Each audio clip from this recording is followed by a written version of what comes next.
Good evening. It is 7:01. We are in the Cardinal Room. Today is October 12th, 2015.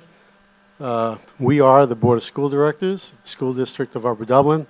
This is our legislative meeting tonight, and we'd like to welcome so many of you here tonight. We're excited about a couple of the items on the agenda, and especially our presentation where we're looking at the refinancing of some bonds that will help the district with some additional funding, and that will be early in the evening. And also we have a superintendent's report tonight, she will be detailing her goals and objectives for the upcoming school year.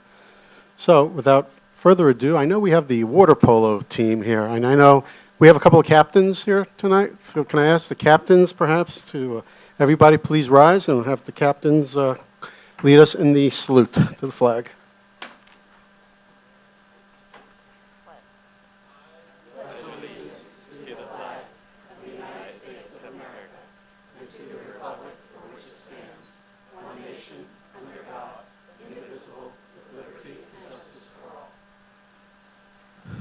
Thank you. Okay, Ms. Evans, roll call, please.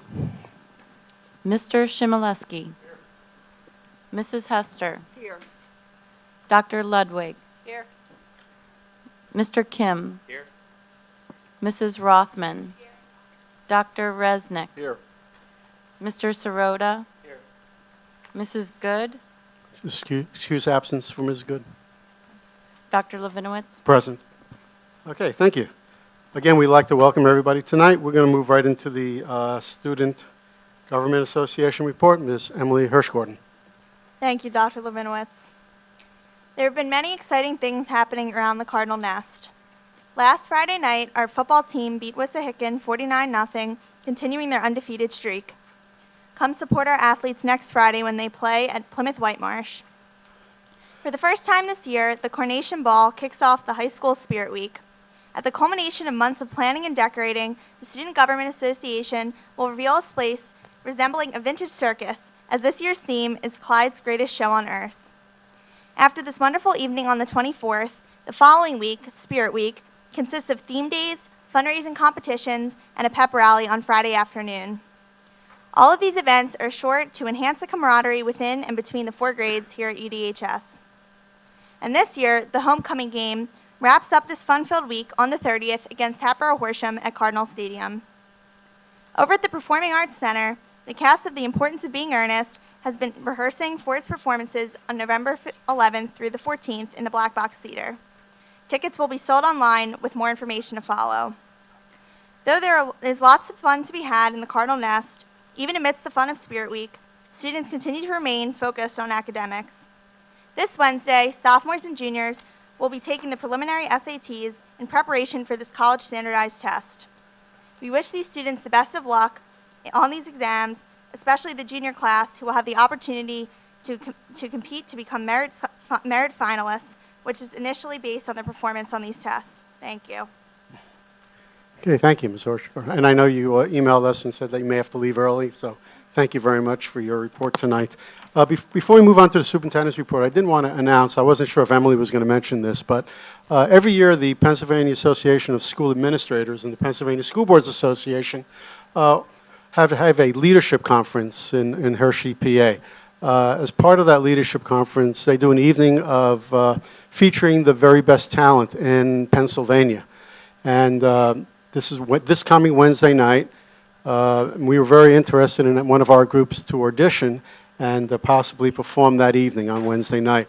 There were 35 different groups that provided tapes to the organization, and I'm very pleased to announce that our Vox group, which is our a cappella group, which is conducted by Mr. Nathaniel Arnold, was one of 7 groups that were selected to perform on Wednesday night in front of, I'd say, maybe 500 school board members and administrators and others that are attending. So we're very excited. There's 4 of us attending with the superintendent, and we are extremely excited to listen to what we think is a very, very great group. Those parents with us tonight who attended the open house last week they got a little preview of this group, and they are quite good. Okay, moving on to the superintendent's report. Dr. Wheeler.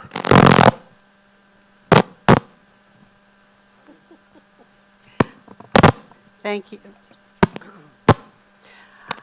I'm going to reverse the order of my presentation here so that we can spend a great deal of time on the goals and objectives. But I don't want to, frankly, forget about making several announcements.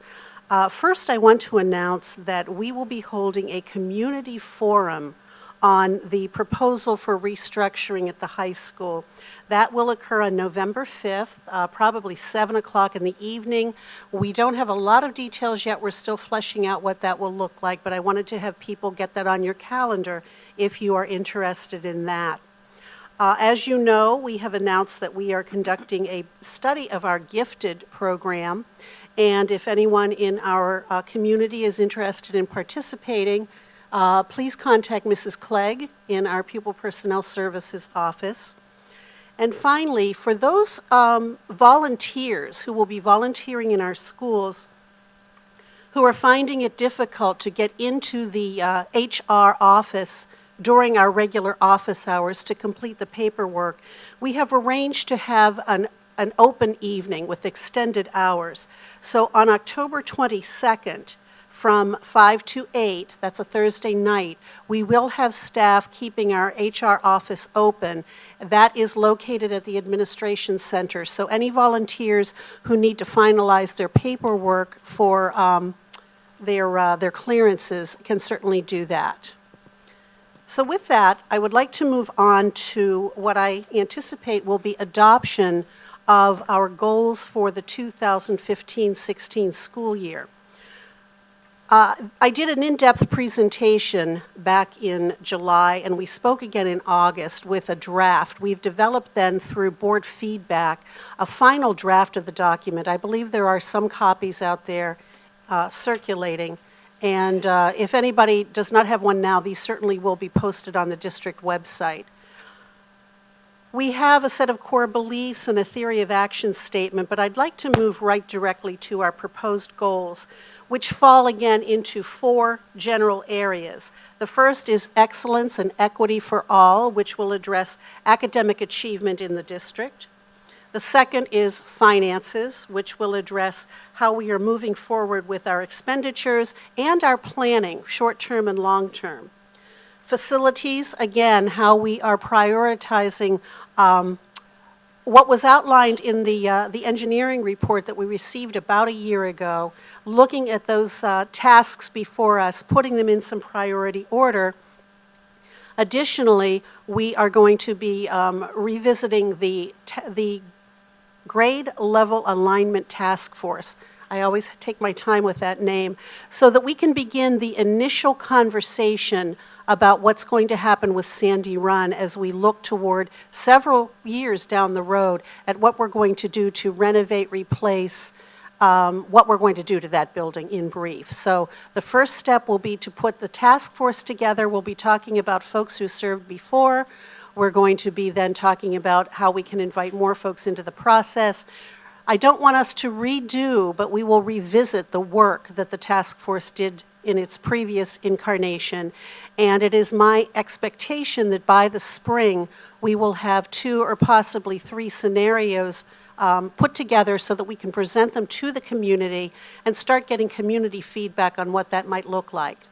Following that process, once we have made a decision, sometime within the next year, year and a half, about what we want Sandy Run to look like grade level wise, the next step will be to develop a group that is going to look at educational specifications that we then can use to inform our architect and our engineer. So it will be a few years before we have any shovel in the ground, so to speak, but we are beginning that process, and that is part of the goals in our finance area. And finally, communications, and we are looking to continue to refine our communications with the community and to receiving input from the community. So with that, the board has had an opportunity to give us some feedback, and I have shared the final draft as it stands now. Again, if you have copies out there, share them, please. So I would like to entertain comments from the board about this final incarnation of the goals, and hopefully we'll move ahead and adopt those this evening.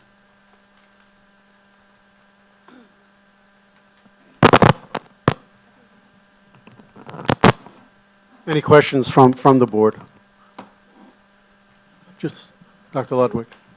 Do you want comments on things we would like to change? Yes. Even small wording Yes. changes?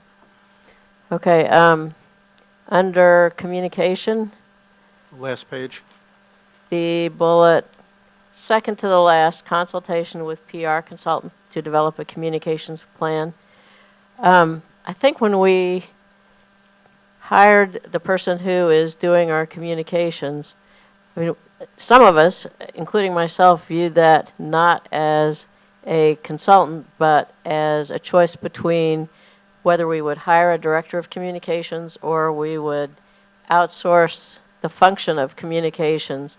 And I looked at it as we were making a choice that was less expensive than hiring an in-house director, but that's not really the same as a PR consultant. So I would suggest we change that to at least to our communications consultant.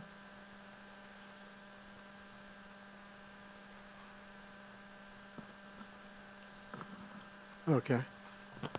Anything else from the board? The one other question I had was, I definitely agree we need to look into expanding air conditioning at all of our schools that don't yet have it. I mean, we know this fall we had a number of days that were really not just uncomfortable, but make it difficult to work. Ideally, we'd want all our schools air conditioned, but in terms of the goal, I mean, I think we should soften it a little bit. This is the last bullet under facilities to say consider or investigate expansion of air conditioning, because we really need to look into what air conditioning costs, and maybe we can select certain rooms. The goal, I guess the goal is still expanding it, but I think we should soften it to say kind of a preliminary thing, which is consider it or investigate. But I'm open to anything. I would suggest that we use investigate. May I? Yeah, Mr. Sirota. I would also suggest that instead of specifying air conditioning, we just specify cooling. There may be opportunities to improve airflow or reduce solar gain or that sort of thing that Excellent. may be less expensive than air conditioning. Okay. Are you recommending that we add cooling or I would. in addition to air conditioning? My recommendation would be to replace the words air conditioning with cooling. Okay. Okay, anybody on the board against that change? No, Dr. Resnick? I'm not against that change. I just don't know whether we should specify gymnasiums or other large spaces. Maybe investigating will lead to that, but I'm not sure we should put that as a goal without doing the investigation. Okay. That's a sub-bullet. Just remove the sub-bullet at this point. It's okay. Anything else from the board? Okay, and again, we're interested in getting community input on this when we get to the community input number 1. Is there anything else on the goals and objectives, Superintendent?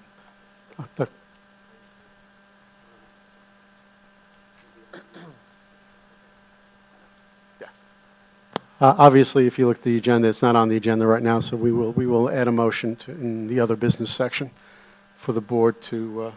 I'll work with our solicitor on the exact language on that.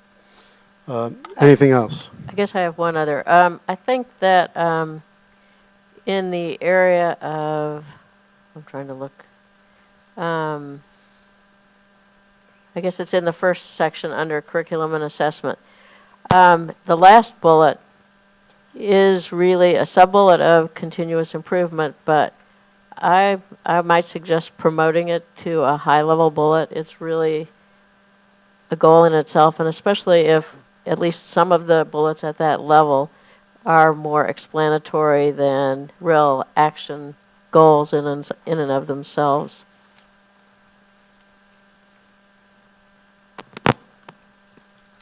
I lost track of that. Under continuous improvement, there are 3 sub-bullets. I'm suggesting maybe that the third bullet be promoted to the higher level. Right, because a lot of the bullets at the third level are really just explanatory, and that's really a kind of, to me, a high-level goal. Maybe you disagree, I don't know. So you'd like to see it as a bullet, a filled-in bullet? A higher level. Okay, a higher level. And especially if some of those bullets at that third level are more just explanatory and wouldn't be something when we kind of condense it to publish on the website. That one would drop off, and I think it's important enough to keep it visible. Okay, and that'll be another question, is when we publish, how deep do we want to get into? I think when we have that motion, we can talk about it then later tonight. Okay. Okay, in terms of what we want on the website, do we want the just the goals? Do we want the darkened bullets, or do we just want the whole document? Because I know in the past some of the community said that we only listed the goals and nothing that was another level. So we want to have at least additional information in terms of what our goals and objectives are for the coming school year. Anything else on this? Okay, seeing nothing, we're moving on to, we have one presentation tonight. I'm going to ask our business administrator, Ms. Braid, to introduce our guests tonight. This evening we have with us 3 professionals in the bond and financing markets, and we're going to be discussing refunding of some general obligation bonds. And Jamie Doyle will be doing most of the presentation this evening. Jamie is with Public Financial Management Advisory Practice, and she started there in 1997. She is now Managing Director. And with her this evening from RBC Capital Markets is Mike Lillis. He joined that firm's municipal finance group in 1999, but he had extensive experience at First Union's Capital Markets and other predecessor organizations before that time. And the third gentleman is Jim Gray. He joined RBC Capital Markets Municipal Group in 2012. However, he previously served as Mid-Atlantic State Director for Citizens and has extensive municipal and governmental banking experience in the Pennsylvania area. So Jamie's going to attempt to take a very complicated financing explanation and get her point across. I just wanted to announce to the community tonight that a presentation similar to the one that we will see tonight was presented already for the Finance Committee. So some on the board have already heard this and recommended to bring it forward to tonight's legislative meeting. Ms. Doyle. Good evening. It's a pleasure to be here this evening. Right into the mic. Is it on? Is that better? Yep. There we go. There we go. And actually, the presentation at your places with the green cover is basically identical to what I presented to the Finance Committee last month. I really didn't change anything other than the date on the cover and the interest rate chart on page 1, where you can see on the top half of the chart that long-term fixed municipal rates continue to be well below historic averages, which is good for a refinancing transaction such as the one before you this evening. And the bottom half of the chart, you can see the day-to-day movement of this same index, and you can see if you look at the far right-hand corner that rates have come down a little bit since I was last here in September. So that's all good, and you know, I like to be conservative, and the numbers that you see this evening are conservative. So if we were having the sale today, you'd do a little bit better than what I'm about to show you. If you look at page 2, you'll see your overall debt portfolio. And we're focused tonight on the highlighted column, the General Obligation Bond Series A of 2008. And you can see near the bottom of the column, there's a line labeled call date. You've promised these bondholders that they get to hold the bonds till November 15th of 2016. That's the call date, so that's roughly a year away. But this was a new money issue. So there is an exception for every new money issue that you may, once in its lifetime, refund it in advance of that call date. So what we're proposing this evening is an advance refunding, and it would use up that one-time opportunity. But when better a time to utilize that opportunity than when rates are at historic lows. We continue to monitor all of your various issues that you see on page 2 for refinancing opportunities such as this one, and market conditions permitting. We'll be back next fall to discuss a similar option for you for the following calendar year. If you look at page number 3, this is a summary of the rest of the pages in this handout. And you'll see 2 options.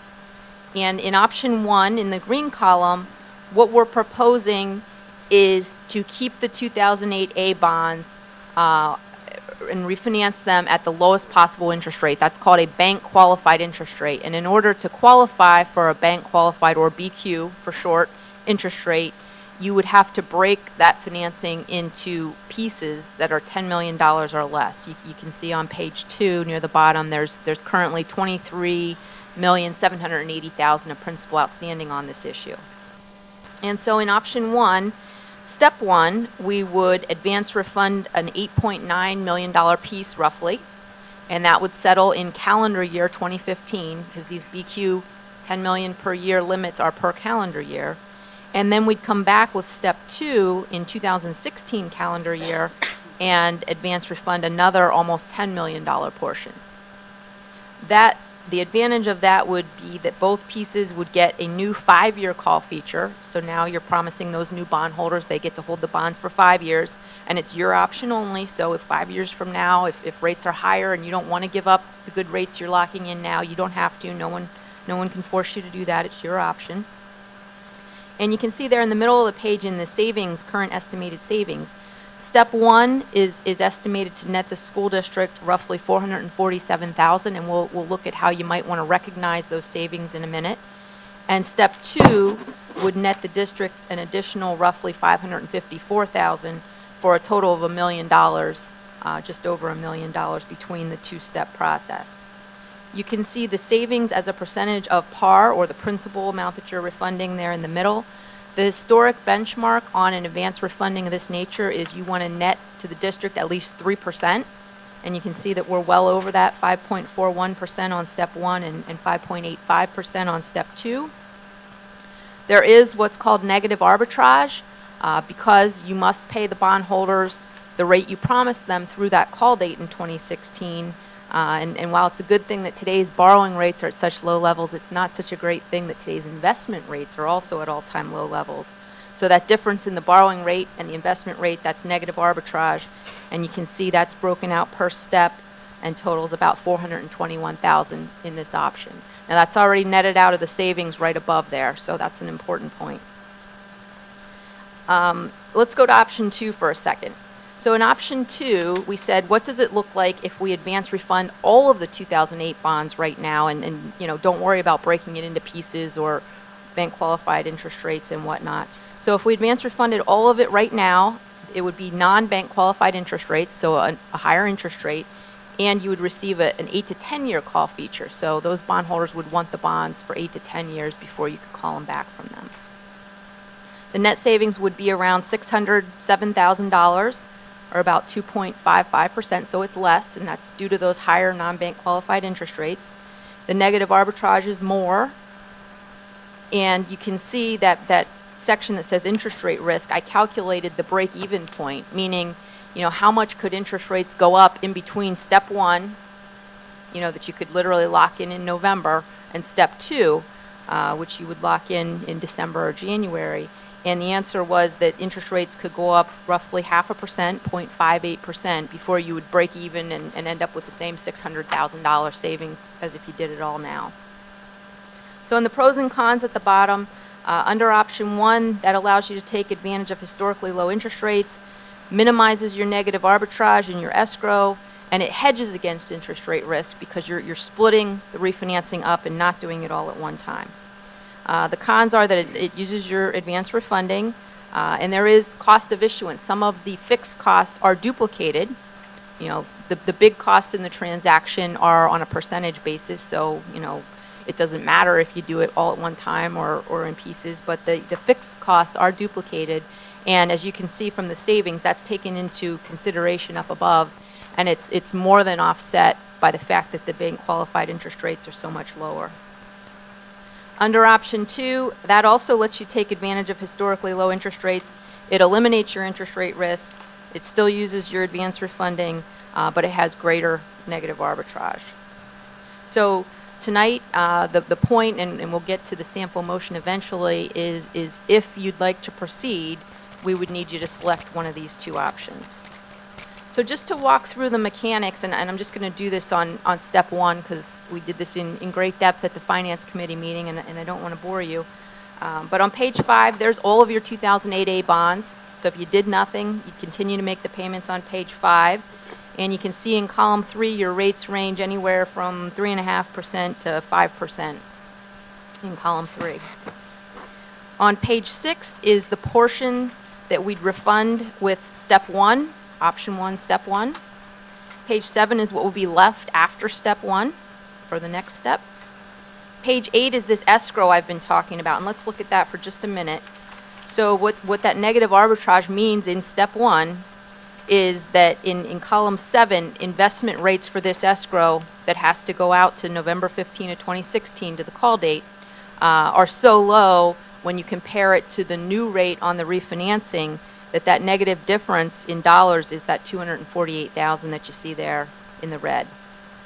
So that's how that works. You know, we would use the proceeds from the new refunding bonds to buy securities in column 6 that mature at exactly the right times and in the right amounts to make the payments to the bondholders on the refunded portion until the call date. And then page 9 would be the estimate on the new series of bonds. So now you can see the interest rates in column 3 range from 0.90% to 3.29% on the long end. And those lower rates are what generate the savings in column 11 of roughly $447,000. And the way we have the savings structured at this point in time, if you look at the top of column 11, is the bulk of the savings in the current fiscal year, roughly $433,000. The box at the bottom, the state gets the same share of the savings as they pay on the debt service, so they do get a small portion of the savings, and again, that's already netted out of what I'm showing you as your savings. We would do that again in step 2, and I won't go through all of those pages other than to point out that even after step 2, on page 13, there'd still be an unrefunded portion of the 2008A bonds that would be available for a future refunding opportunity if and when that makes economic sense. Page 15 is the savings page for step 2. Again, here you can see the savings are a little bit more spread out. We can structure the savings wherever you'd like them, but we do have them a little bit more spread out there in column 11 if you look at the top over about a 4-year period. And then beginning on page 17 are the backup pages for if you advance refunded all of the bonds now and did not do this 2-step process. So the last page is a sample motion for your consideration, and you'll notice it has a blank in. This would authorize the finance team to proceed with whatever option you elect to fill in there. And there's a sample timeline at the bottom. And you can see if you do authorize us to proceed this evening, we'd be back at your November 9th meeting for a parameter sale. That's when you would approve the official resolutions that Bond Counsel would prepare for both steps or one step if you elect for option 2. And then we would lock in interest rates shortly thereafter your November 9th meeting. Again, step 1 just means that the first step has to settle in calendar year 2015, and the second step has to settle in calendar year 2016. So I'm happy to answer any questions that you have at this time before I turn it over to Mr. Lillis to give you some market commentary. Any questions from the board? Joe?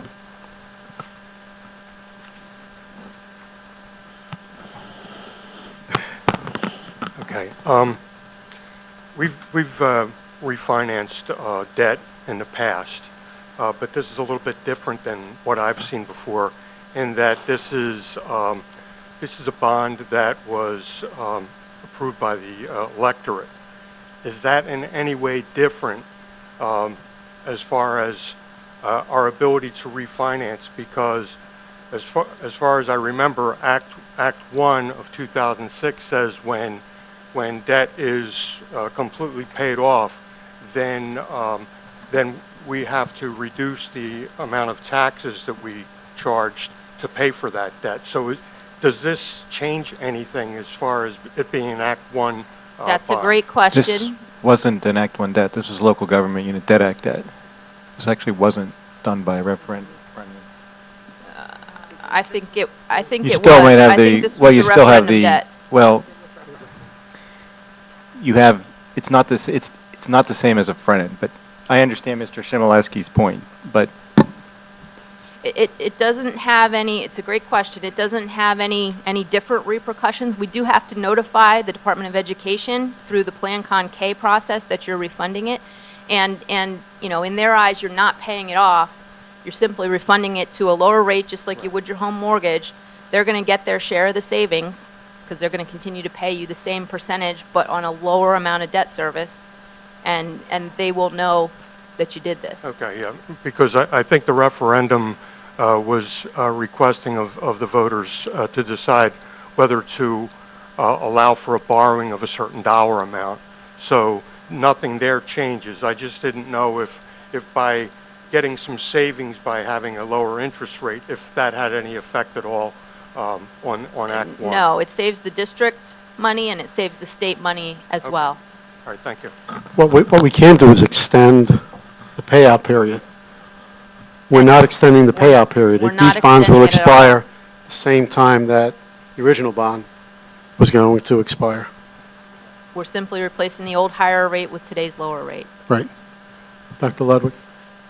This question may be as much for Mrs. Bray as anyone, and it has to do with, it may not affect the motion for today, but in terms of how we structure the savings, my question is, what is the best way to structure this to our advantage in terms of having the most available capital to borrow for a project at Sandy Run?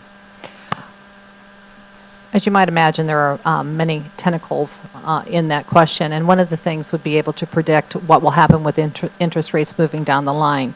But more immediately, Ms. Doyle did indicate that we can structure the debt savings, take more out in an initial year, but there are certain caveats that I still need to finalize with bond counsel. If you want to take more of the savings, I'll say up front in the current year, we need to be able to spend the money on projects that will be completed within the current year. And the other thing, Ms. Doyle was not able to say it tonight, or perhaps I didn't hear her, is that sometimes how you spread it out, if you take more of it up front in the initial year or over 2 years versus 3 or 4, your savings might actually be less depending upon the structure of the interest rates. Correct, Jamie? It's possible. So we'll be looking at that to maximize our savings, but then also to see if there's anything that we can, any projects, and to what extent we might be able to recoup the saved interest during the current year versus next year in 2016-17. Okay, and that's not something that affects the motion for tonight? It does not. Okay, thank you. Because as Ms. Doyle indicated, our bond counsel from Saw Ewing, Mr. George Magnana, will be working on those parameters resolutions, and we'll probably be coordinating some with our solicitor's office as well as we get ready to move that forward on November the 9th. And just to help hopefully clarify, we'll see if I clarify or not, there's two parts to this. The first part, Part A, we will get $433,000 possibly, depending on where we are, in this year. Okay, then Part 2, we don't refinance until next year, and those funds are spread out mostly over 4 years, beginning in 16, 17, anywhere from $101,000 to $139,000 over 4 years. Then it basically evens out over the next years of the bond. So there's two bonds what we're looking at, and we're doing it because of the bank qualified. You get a much more favorable rate when you do the bank qualified. Hopefully I clarified it just a little. Let me ask, I'm just missing one thing. The first year savings of 8.9, okay, 8.9 million roughly. where do I see that number? When I look at page, Oh, yeah, I don't see that number. 8,910,000, you would see that on page 9, the bottom of column 2. The principal amount? Okay, okay, it's right there, okay. Gotcha, okay. Okay, 8.9. 8.9, okay, very good. The major goal, if I might interject, tonight is to decide whether we want to do option 1 or option A, which is the two-step, two-bank qualified, Okay. versus, just one refunding. Okay, and then we can decide how we want the money in part 2, in part B, if we want it more upfront, or if we want to keep that as a 4-year payout. We can, Yes, we would just need to know that before your November 9th meeting, because that's going to be Before November incorporated 9th. into the resolution. okay, That piece isn't tonight. Tonight, we just need to focus on whether we're going to do this refunding in two notes. two parts. In two notes, or two bonds Okay. sales, or only Okay. one. Dr. Ludwig? It's sounded to me like all the benefits go toward doing it in two parts, because you get to take advantage of the bank qualified. I didn't hear anything that argued for the other, unless anyone else noticed something. No. Interest rates would have to go up more than, I think, 0.5%, you said?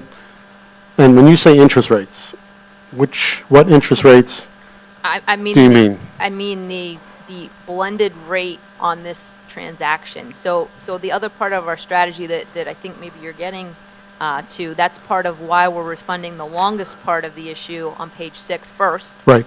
Because we can access the market the fastest on that piece, and we're saving the shorter bonds for step 2. The shorter it is, the less interest rate risk it has. Understood. Okay. Any other questions from the board? Okay, so we'll continue.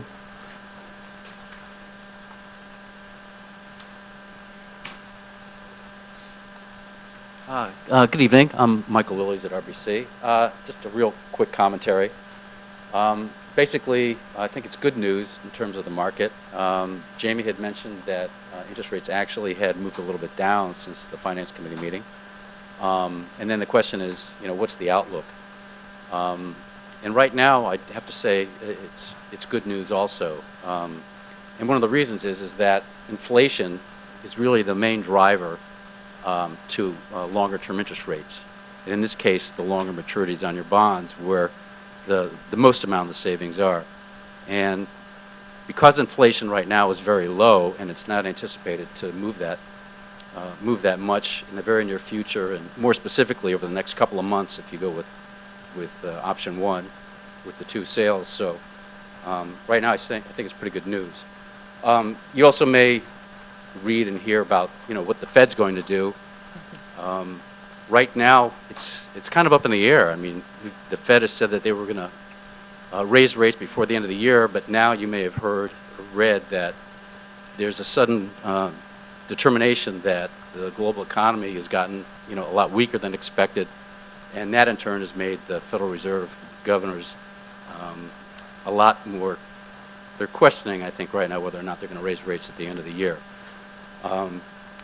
However, if they happen to raise rates, it's kind of a mixed blessing because, as I said earlier, the shorter-term rates are where the less are for the Fed rate affects short-term rates, usually like 1 to 5 year maturities, and because those maturities don't provide the greater amount of savings compared to the longer maturities, that wouldn't have as big a negative effect on your savings.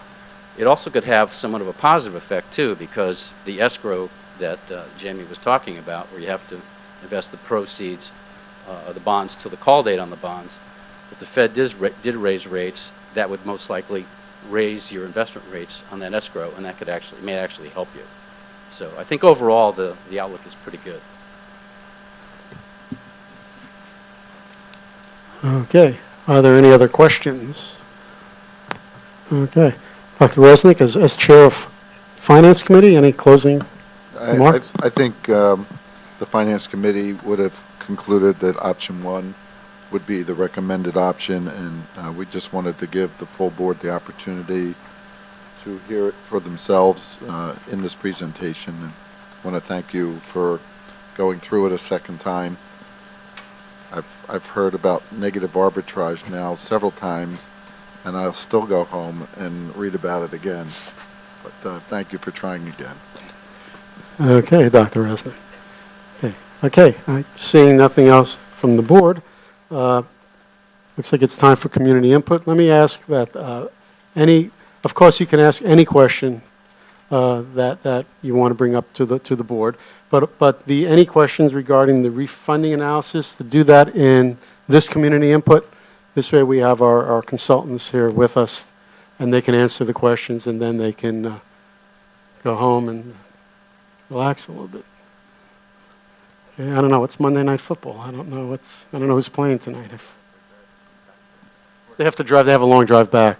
So we'll open it up now to community input. 4 minutes per community input. Please state your name, part of the community you reside in, and we will start now with Ms. Hahn. Okay. Hi, I'm Libby Hahn, and I'm from Ambler. And I am here with the water polo team tonight to request that the varsity water polo team be funded. I sent an email to all of you this afternoon. We started 3 years ago with our initial water polo team. And so we've grown from a few players learning the sport to a very competitive team, to 3 competitive teams. We've got JV, varsity, and this year we have a girls team. We have successfully raised $10,000 a year for each of the past 3, well, we're working on our 3rd year now, but we're expecting to $10,000 a year for each of the past 3 years. We have done this through lots and lots of activities. We have become good at hosting tournaments. We host 4 tournaments every year. We have a spring league that we have to run, and we run the table, and that I think conservatively estimated is 300 hours of volunteer time, and that's very conservative. We run a middle school league, and we run summer leagues. So we have managed to make the $10,000, but we are asking the District A, because all other varsity sports are funded, and then B, we got some equipment donated when we first started, and we don't have the funds to purchase additional equipment, even balls. And then, and we need additional coaching. Now we've got 3 teams and 30 kids. And then we really need to reduce the burden on the parents. I mean, it is, we have to drive to all of the tournaments because we don't have funding. So between hosting the tournaments, driving to the tournaments, and then spending Saturday and Sunday of most of the spring hosting the tournaments or hosting the spring league, it's a lot of work. So I'll leave you with that. And we have become really good at hosting tournaments. It's been like putting a bunch of mothers in charge of the NFL, and we're doing a good job. And we've learned it. But I think it's time. I think we deserve to get the same kind of funding that everyone else has now. So I'll let some of my other parents and students share their experiences and perspective.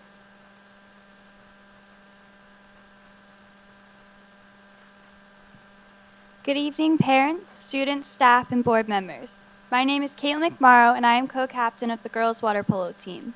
This is my co-captain, Rebecca Pendleton, and the captains of the boys' teams, Jake Easton, Doug Brown, and Brandon McMorrow. Thank you for allowing us the time to speak on behalf of the water polo team. As some of you may know, water polo is a relatively new sport to Upper Dublin. This is the first year our pool has represented a girls' team, and we couldn't be more excited or more grateful for the opportunity to play, particularly due to the hard work of our coaches, Chris Yanni, Mike Gallo, and Nevin O'Malley, and all of our parents. The hard work of our parents has included carpooling to tournaments hours away, waking up at 5 in the morning to get us to practice, and picking us up after practice, taking time out of their busy schedules to ensure their kids can participate with the team. Along with the hours of driving a week, our parents have worked to cover the cost of all the necessary equipment, pool time, ref fees, transportation fees, and our coach's salary by holding multiple fundraisers a year and running a snack bar during home games. Everyone involved in the team is working hard constantly, whether in or out of the pool. Being involved with the team has been a wonderful asset in my own high school career, as my teammates would agree, for countless reasons. It has provided me an opportunity to be a part of the close-knit team while learning valuable life skills, including leadership, time management, and determination to succeed. Throughout the season, my teammates balance about 25 hours of practice a week with schoolwork, family time, and their social lives. We want that hard work to be reflected under the name of Upper Dublin High School. Establishing water polo as a school sport and creating a fund for our sport will allow our parents to watch the games their children are playing in as opposed to working the snack bar through them. It will allow us to provide transportations to players for weekend tournaments through busing, which will allow more players to actually attend these tournaments they've worked so hard to prepare for. It will allow us an opportunity to purchase much-needed equipment, including caps for each player, water polo lane lines, and new balls for the various age groups. It will allow us to repair broken goals and, more importantly, get safety nets to protect other swimmers, bystanders, and those working the clock at games, oftentimes also our parents. Now that we have established 2 varsity teams and a junior varsity team, it is becoming more difficult to fundraise all of this money ourselves. With the middle school team significantly developing, combined with the outstanding swim program and our remarkable improvement over this season alone, we confidently expect our water polo team to continue to grow. But we need help. We need to be established as a high school sport. We need to be school funded. Thank you.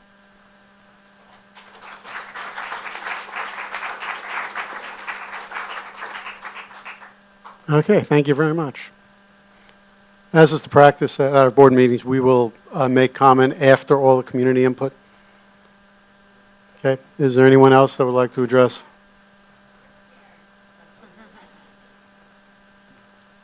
Hi, my name's John Easton. I'm a parent of one of the captains of the boys team, and I'm from Orland area of the township. As you can see, these kids are in on the ground floor here of a new venture here in Upper Dublin, and they've been working really hard, as well as the parents. And you know, as with any growing organization, you have growing pains, and as you can see, we've put in a lot of effort. We now have close to 30 kids on the team. We have our coaches, which the salaries are being fully paid for by the hard work of the parents and the fundraising activities that we've undertaken. And you know, I think the next logical step in any growing organization is to seek investors.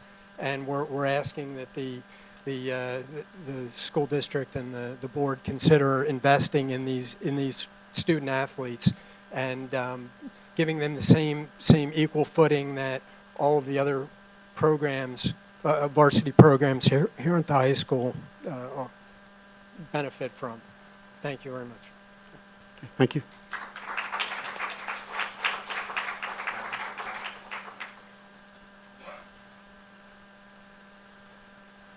To the members of the school board and the administration, thank you for this opportunity to share my input. My name is Gavin McMorrow. For the past 13 years, I've lived in Fort Washington. I coach for the UDJAA. I'm on the board of my local swim club. I'm the judge of elections for Upper Dublin's 4-3. You may remember me for being demonstrably in favor of the construction of the high school. I am the proud parent of 3 Upper Dublin Cardinals. My oldest, Colin, was the valedictorian for the class of 2013. He also wrestled, played football, and lacrosse. He's now a junior at Temple. My twins, Brandon and Caitlin, are seniors this year. They're busily visiting and applying to colleges. They're both excellent students and will probably get into the colleges of their choice. They each represent Upper Dublin High School well. Presently, they both serve as captains of the boys and girls varsity water polo teams. This is not to brag about our collective accomplishments. This is just a long-winded way of me saying we McMorrows participate. My children will be done at Upper Dublin High School in June. I will have no vested interest in any of the high school's future programs. However, both of these fine students, their teammates, and their coaches have laid foundations of a new sport for both Upper Dublin boys and girls. A sport that is physically demanding, instills toughness, and demands teamwork. A sport that builds upon the excellent aquatic traditions of our town, and utilizes a beautiful facility constructed with this sport in mind. They start their practices in the pre-dawn hours and finish well after sundown. They travel for hours to play in tournaments, travel at the expense of their families. They are, in short, a determined bunch. Please honor their sacrifices and hard work by funding the water polo teams. I ask that the members of the water polo teams and their families please stand.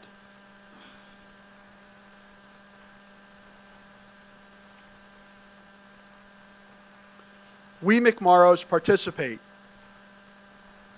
There are just 5 of us. We're organized, we remember, and we vote. Thank you.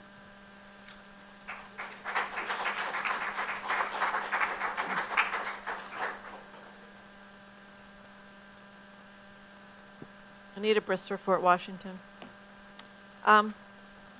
First, I have a question about facilities. And I guess I'll make a comment. I'm not exactly thrilled that the facilities subcommittees are being held at 9 in the morning, but you probably already know that. So my information is from the newspaper, and it said that the board, is going to hire a facilitator to develop several options regarding grade realignment. I'd like to know specifically what options the facilitator will be developing. And specifically, I would also like to know, is keeping 6th, 7th, and 8th grade on the same campus one of the options? Because obviously a facilitator is going to need clear instructions from the board. So what options, what are you going to be asking the facilitator to do? And I just want to give a piece of history here. It's my opinion, but I believe you could check with everybody who was on the previous possible grade restructuring committee that got together in 2013, 2014 when Dr. Plattis was here. That group, which was, I don't have the list in front of me, but I think it was about 22 people. It was unanimous that group did not want to see a grade realignment for many, many reasons. And we looked at a number of different possibilities. We couldn't get super in-depth to every one of them, but we touched on a number of them. And it was unanimous that group did not want to see a grade realignment. So that doesn't mean that another group won't have a different approach, but I just think you need to be reminded of that, because now you're hiring, I'm a little concerned, you're hiring a facilitator who's going to work for the board. He's not going to work for the community.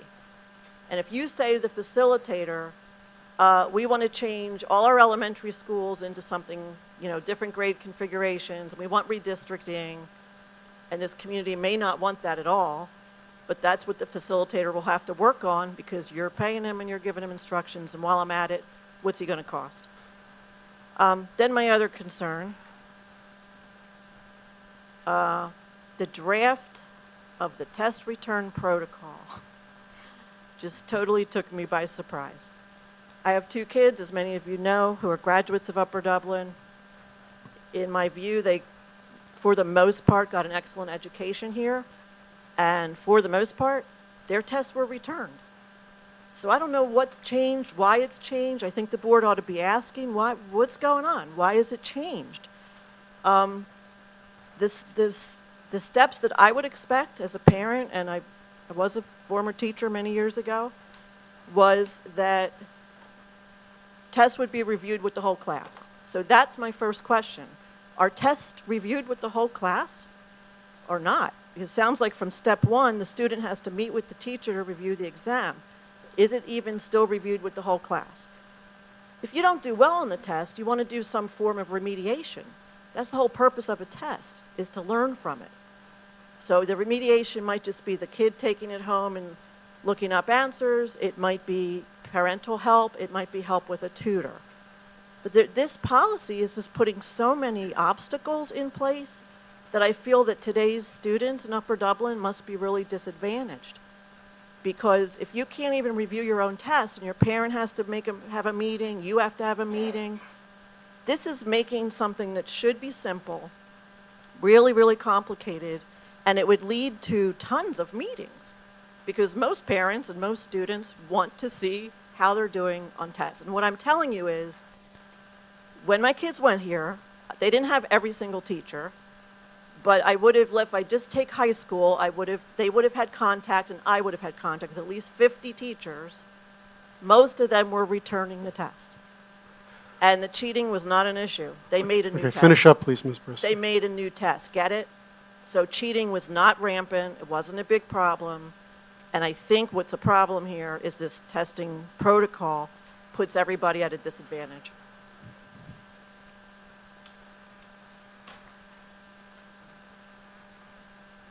Richard Petruski, Fort Washington. I don't know much about water polo. It was interesting to see that that's the sport here in Upper Dublin. But I do have a daughter-in-law who's a horse person. She runs horse shows and buys and sells horses. And if you use horses in water polo, and I know you do in regular polo, I'd be glad to put you in touch with her, and I think she'd be able to help you out in getting horses. No. Like I said, I don't know anything about it. Obviously. My first question has to do with the budget. There's nothing on the budget in this evening's presentation, but I'm curious about whether or not the budget impasse in Harrisburg has had any adverse effect on our funding for our school system. And I did notice that you have a projection of $2,168,174 for end-of-year fund balance, which is significantly higher than we've had in previous years. So I would expect maybe the budget impasse has not affected it. But I'd like to know if it has, or if you would anticipate any effect in the future if we don't get a budget passed in Harrisburg. The second point is on this community forum. And I'd like to know who's going to be attending this and participating, because I did attend another community forum last Thursday. It was a candidates forum for school board. And it was a very unusual forum because there was only 4 school board candidates there, and none of them from this present board who are running for school board were there. So it was kind of a disappointing event in that you really didn't get input from the total number of school board members who are running for school board. So I was disappointed in that, and I kind of wonder who's going to participate in this community forum, and our school board members, both past and present, going to participate. Okay, thank you.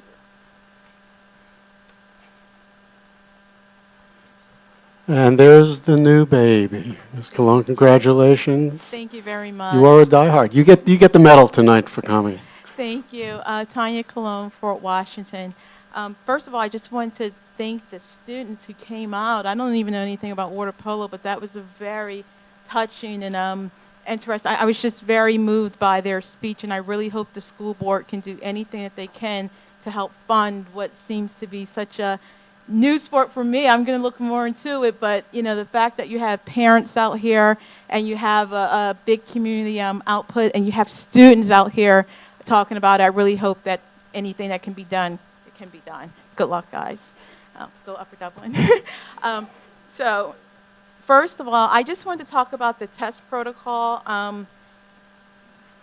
Long story short, I have 5 children in the district, very well known, and I am in here very often, and I can tell you sure, I am one who I'm not coming up to meet with the teachers for every test.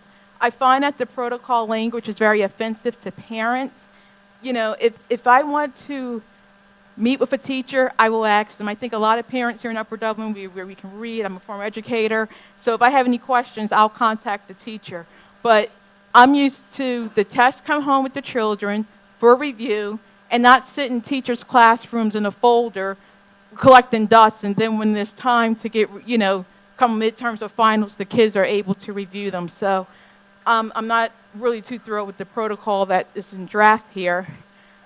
Secondly, the other issue I find is that it talks a lot about what happens to the students, or more so the students, what happens if they don't adhere to this, but what happens to the teachers if they don't comply with it. Because there are a lot of teachers who feel like the test is their property, and we go back and forth until we almost have to, you know, come and say, well, I'm going to bring Department of Ed or legal, and then all of a sudden I can get my test to come home. So I just really think if you're going to have something that penalizes that's in language about the students, what's going to happen to the teachers as well.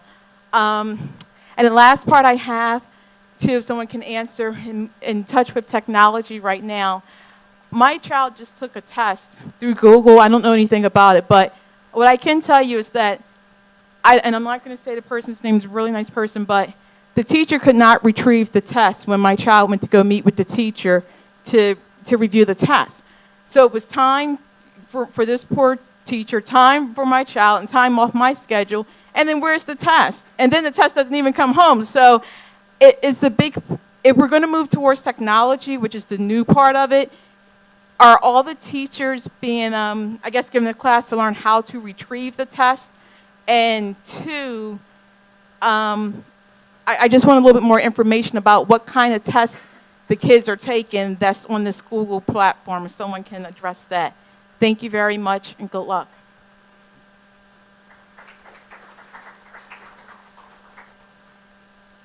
Any other? Okay. I just want to thank Tanya. She's awesome. I hope you listen to her and really help her out. Thanks for the plug, Tanya. Okay, and my name is Sarah. I'm from Fort Washington. I am the treasurer of... Sarah, do you have a last name? Regan. Thank you, sir. I am the treasurer of the Water Polo Team Booster Club, and I would love to talk to you about money, but I'm not going to. I'm going to talk to you about the importance of water polo in my children's lives.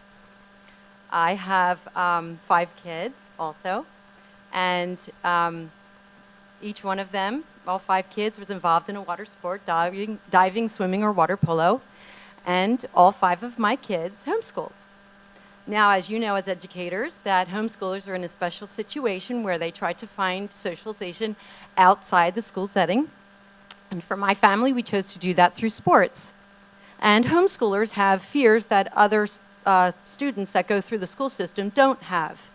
And those, particularly for my daughter Kelly, who was my last child to homeschool with me, she had some fears about going to high school. She's a freshman now.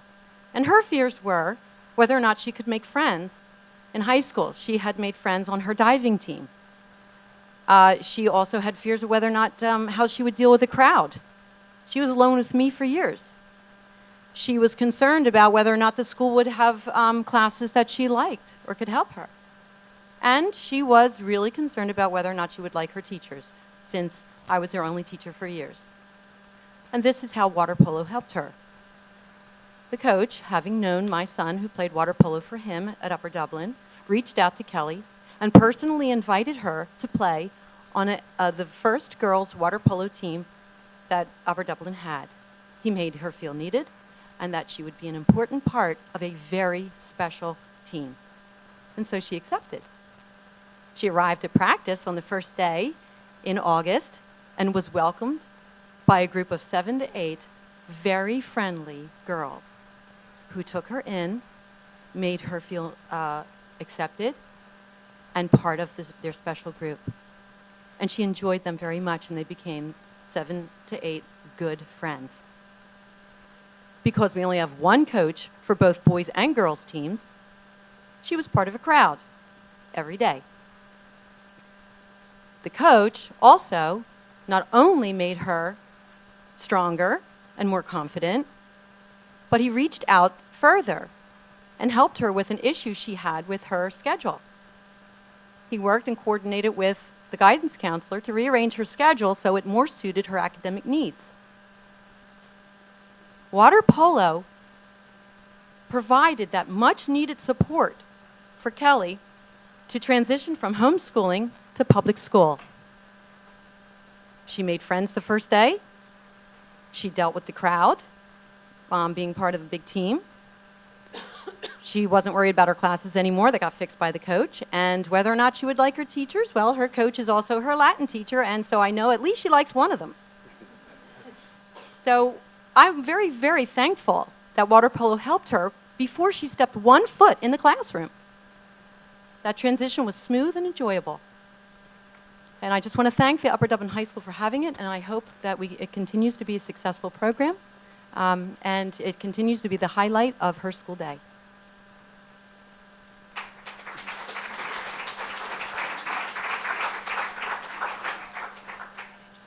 I am Janet Stein from Maple Glen.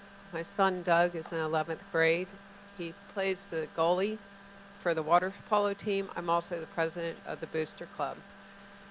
He started playing for the first time as a freshman. He had never played before and really caught the bug, really liked it. Started playing for multiple teams on the club circuit during the summer and the spring, and has really taken off with water polo. It's been a great, great sport for him. He's presently doing ODP tryouts and was out in California for Junior Olympics this summer and really enjoyed it. It's been a great opportunity for us to get to meet a lot of great people, a lot of great families, and I really, really like the kids on this team.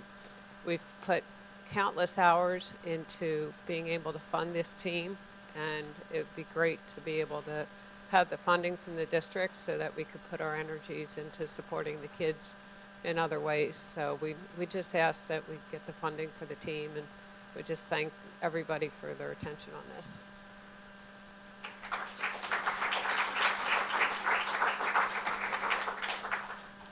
Jenny Vitella, Fort Washington, and I see water polo because I'm at UDAC every night, so I see the ball going into all those kids, so they definitely need some screens up there.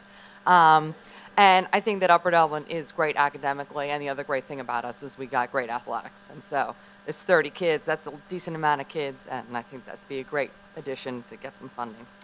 And for our investors that are here, or whatever, for the bond, my one question is this presentation, is that something that can be PDF'd in public for us numbers people that would like to see all those bonds and all that, all those columns that you guys talked about? And I don't know if that's public for us to see too. You guys all had that green packet, and the community did not, so I'm looking to see if I can get a copy of that. Thanks.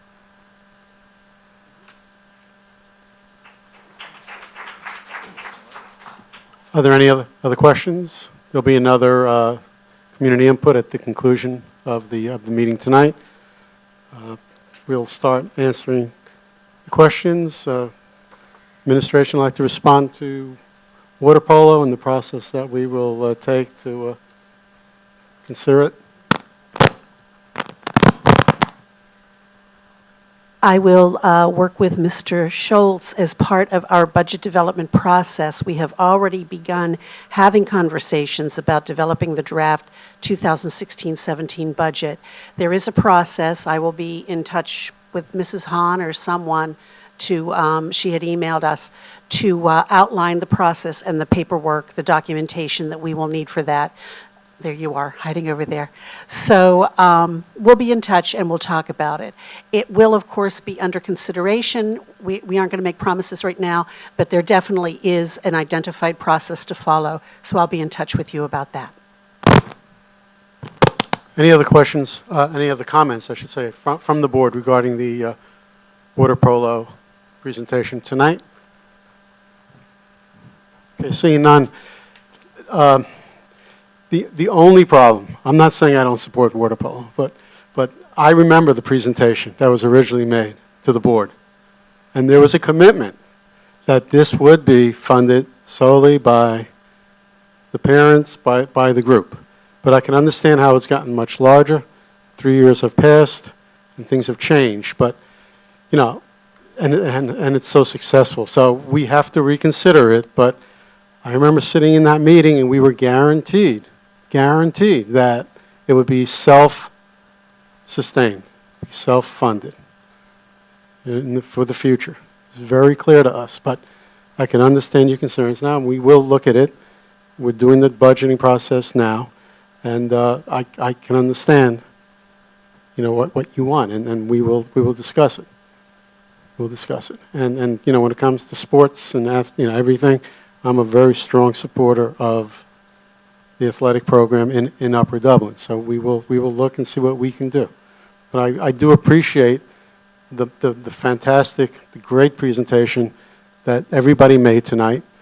And it just, when you see so many young men and women come in front of us to so clearly present their justification for this, it means a great deal. And I would like to congratulate the young men and women, and I expect nothing less from Upper Dublin students than the presentation you made tonight.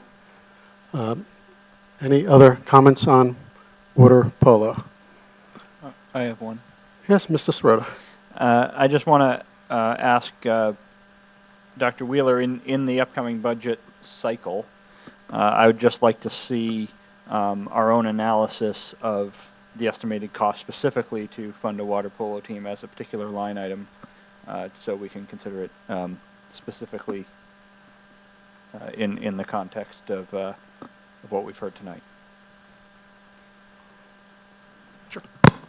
Yes, and that is part of the new process that we have with the documentation that we are requiring. So we will be able to perform that cost analysis. Thank you. I would be remiss if I did not acknowledge that our coach and Latin teacher, Coach I, or Mr. I, is here tonight. Thank you for what you've done with this program. I remember it was more than 3 years ago.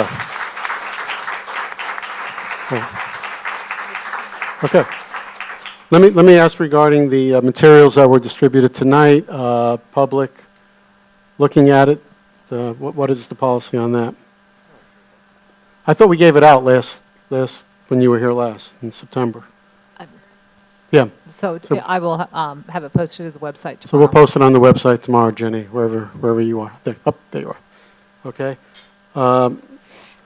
Let's talk a little bit about Mr. Petrusky. You asked about a budget update and the status. I think this is day 103, if I'm not mistaken, without a state budget. How does it affect Upper Dublin? Mr. Petrusky, you are not the only individual, person, or group who's asking that question. There's usually a survey coming out at least once a week from a state organization. In addition, Moody's wanted to know how this budget impasse would impact the school district of Upper Dublin. And I can tell you at this point in time, it has not had an impact on us. We're very fortunate in Upper Dublin that people pay the real estate taxes early in the year, and so we had a lot of cash come into the door. We really should be, and this is for everyone, okay, certainly through the beginning of 2016.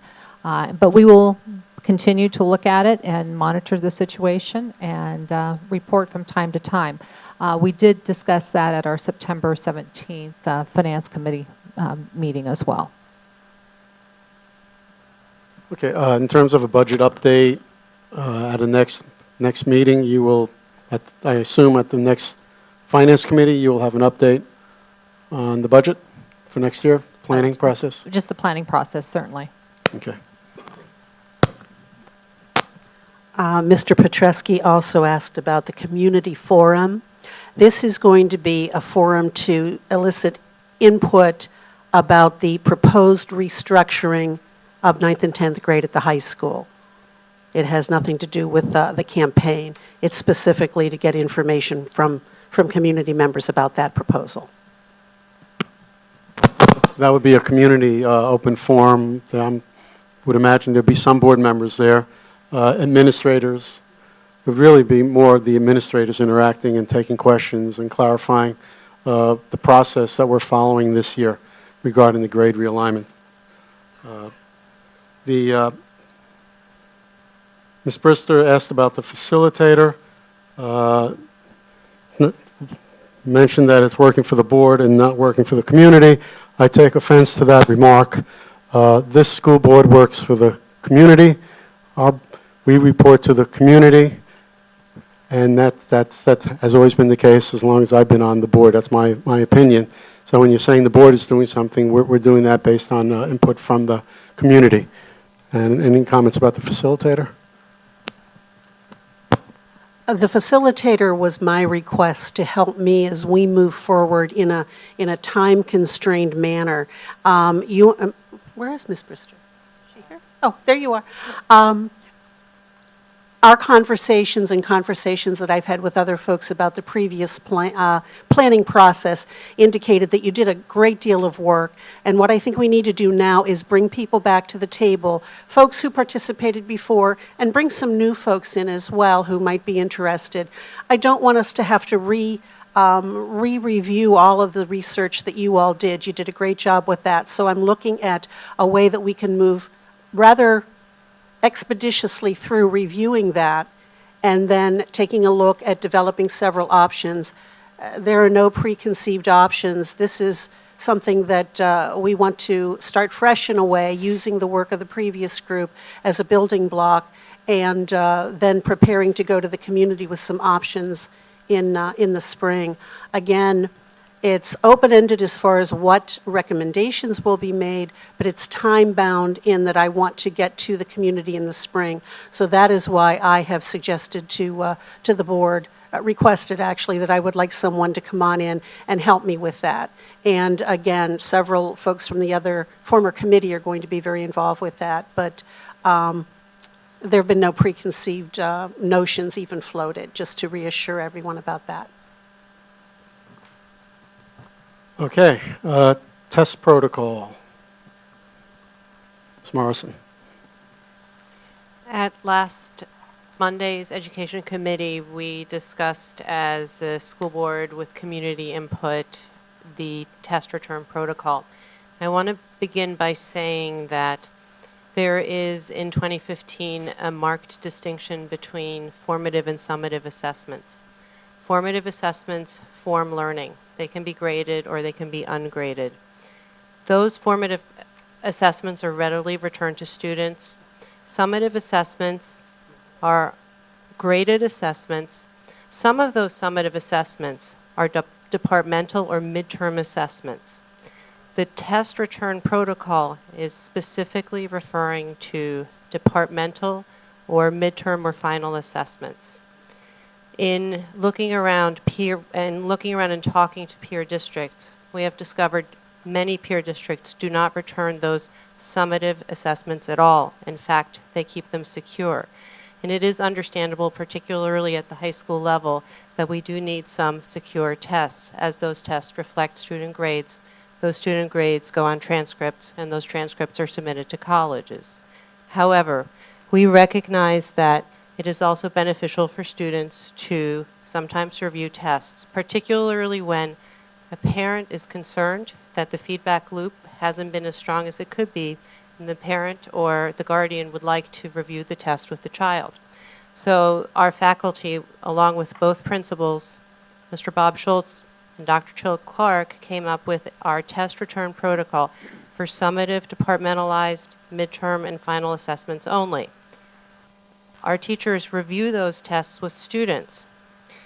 However, if after all the departmentalized exams are given, and that could take a couple of weeks because it is reasonable that if a student is sitting in a class, for example, a chemistry class, that it might take a week or two for everyone to be on the same page. Once that summative assessment has been taken by all students and a parent requests that assessment be sent home, we think that it is very beneficial and necessary, if there's still a question about that assessment and student achievement on that assessment and the learning loop, that the student and teacher sit down together to review that assessment. If after that time the parent would like that assessment to go home, we will send it home, and we have a protocol around that that includes the parent signing an affidavit, which is very simple, on an envelope saying, I will not share the content of this assessment with anyone. So while I recognize that could take some time, I also think that we've come to a good place of compromise. If a parent really needs to see that assessment, we are willing to share it. However, we do need to keep that assessment secure. So we are talking about just two tests during the year, the midterm and final, or We're talking any about departmental? the midterm, the final, and departmentalized exams. I would say on average the number of departmentalized exams that are given are maybe 2 or 3 per quarter, certainly not more. And in between there should be and are a lot of formative assessments that teachers are given where tests are readily shared, sent home, but there are a few that we feel should be kept secure. Okay. Other comments from the board on this? No, I just wanted to, I guess, explain again that there's a difference between a departmental test and a regular test or quiz. Your regular test or your quizzes will be sent home. No, regular tests and quizzes are sent home. Sure. It is an exam, Okay, let, not necessarily. So a departmental test is established by the teachers who are teaching the same course, and they have aligned that to standards, and they've worked on that assessment together, and they give that assessment together. So if I'm teaching a history class, it's U.S. History 2, and I'm teaching the same course as somebody else, we're giving the same assessment, then we consider that a departmental assessment. No, it could be I'm sorry, I'm using the word assessment and test interchangeably, but a test. And so as long as that test isn't being given as a matter of a departmental test, then we're happy to send it home. And even if it is given as a departmental test, we will send it home, but there's a protocol around sending it home. And that protocol only exists if a parent is unable to come into school. It certainly is much easier if the parent, we would prefer the parent, if available, to come to school to discuss the contents of the test with the student and teacher present, because it closes the learning loop. If the parent is unable to come, then we're happy to send that test home. However, we have a protocol, and that protocol includes the parent signing that the test will not be shared with anyone else. Okay. Dr. Wheeler? Mrs. Colon, there was a question about what happens if a teacher does not follow the protocol, because this is incumbent on both sides, of course. And in that case, as I've said to everyone who's raised that question, get to the principal, and if ultimately no satisfaction, you can come to me and I will refer it back to the principal. But we certainly expect everyone to adhere to the protocol. Mr. V, I don't know if you can respond to that question about a test in Google. Yeah, with Ms. Colon, without knowing enough detail, I can't answer it, but I can help. Within the platform, and today was a great day of professional learning here and in service for our faculty, really looking at assessment, because what you can do on this platform is very different from what you were able to do before. In each building, we have technology reps that I train and work with carefully. There are 5 at Sandy Run. And typically the protocol is if a teacher gets stuck with anything, and that's a case in point, I can't find this student's work, they would go to that tech rep who would help them. And if the tech rep can't solve it, they come right to me. And I'll go either online or I'll happily go to the school, because that face-to-face is the best learning opportunity. What's great about this platform is that nothing can be lost, and all student work and all teacher work is archived.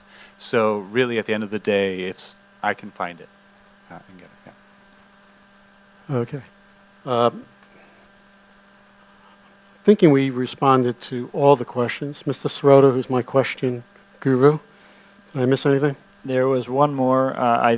We may not have the answer yet, but Okay. Mrs. Brister asked, what will the facilitator for the restructuring task force cost?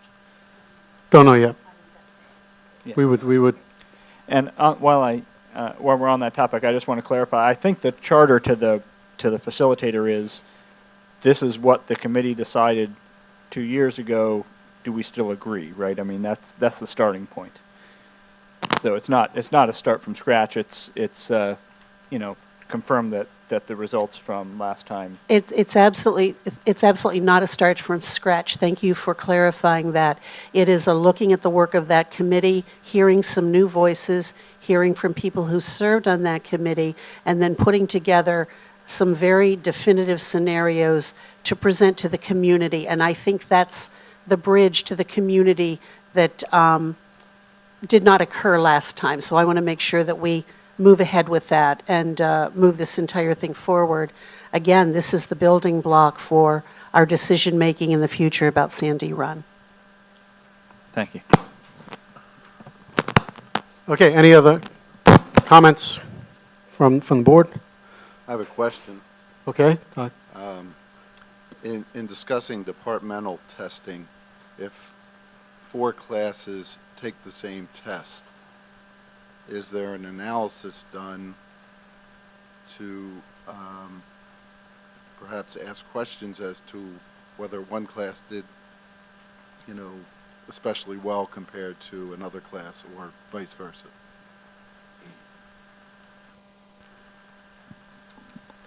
That kind of work is great practice, and it's something we're certainly moving to in Upper Dublin.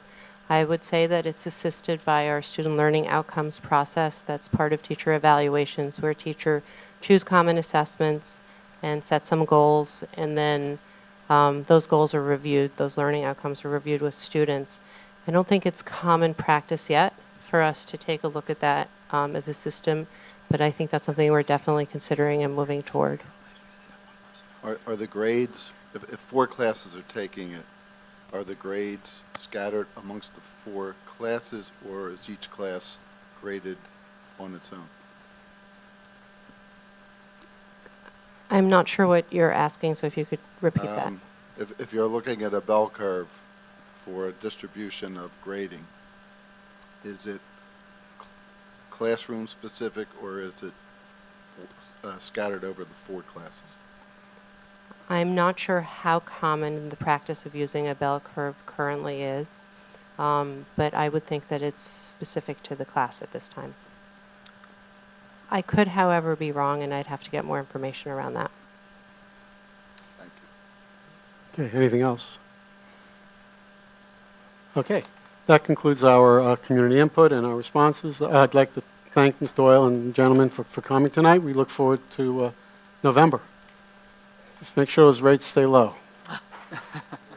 Okay. Thank you very much.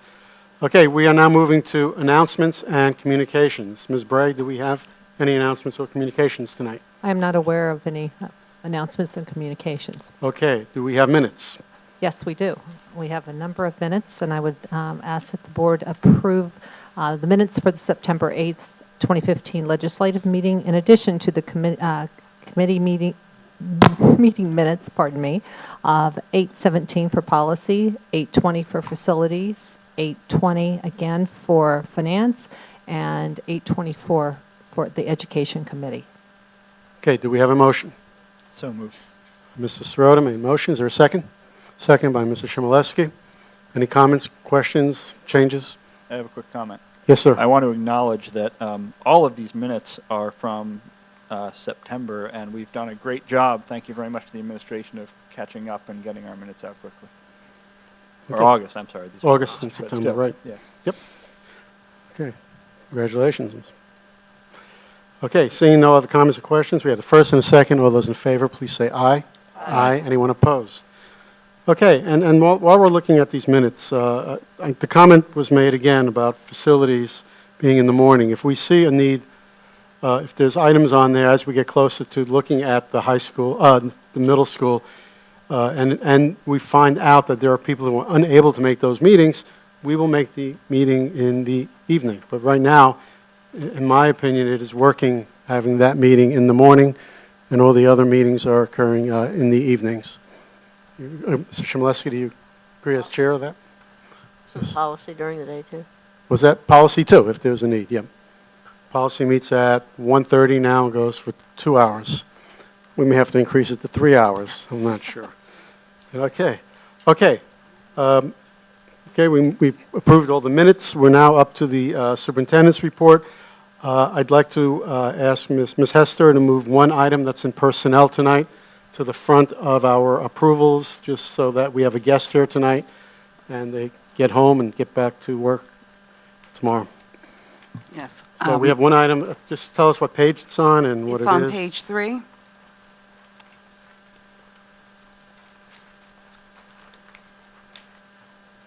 Okay. And we're recommending tonight to approve the appointment of David Glass as school psychologist, effective December 14th or earlier, if released by his present employer. Okay, so this is on page 3, personnel item, approving a new school psychologist, effective December 14th or sooner. Okay, okay. Ms. Rothman, second that. Any comments or questions? Okay, seeing none, all those in favor, please say aye. Aye. Anyone opposed? Okay, And- Mr. Glass, do you have anything to say, or?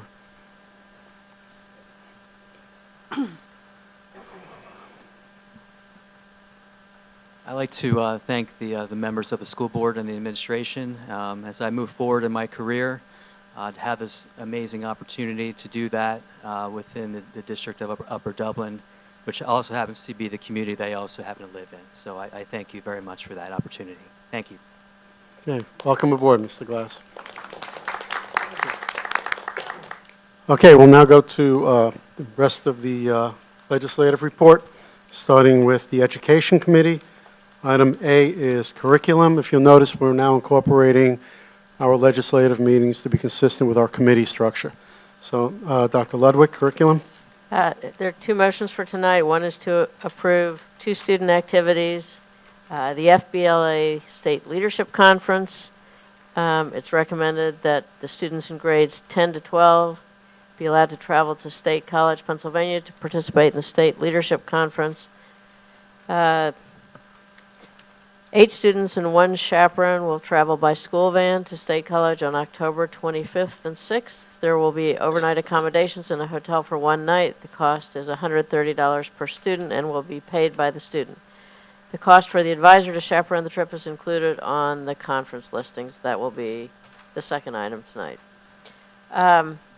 It's also recommended that the Upper Dublin High School students be granted permission to travel to the PMEA District 1 Orchestra Festival at Lower Moreland High School on January 13 to 16. That will involve 10 students, and there will be 1 chaperone, and together they will travel by school bus, which will be approximately $150 per student and paid for by the district.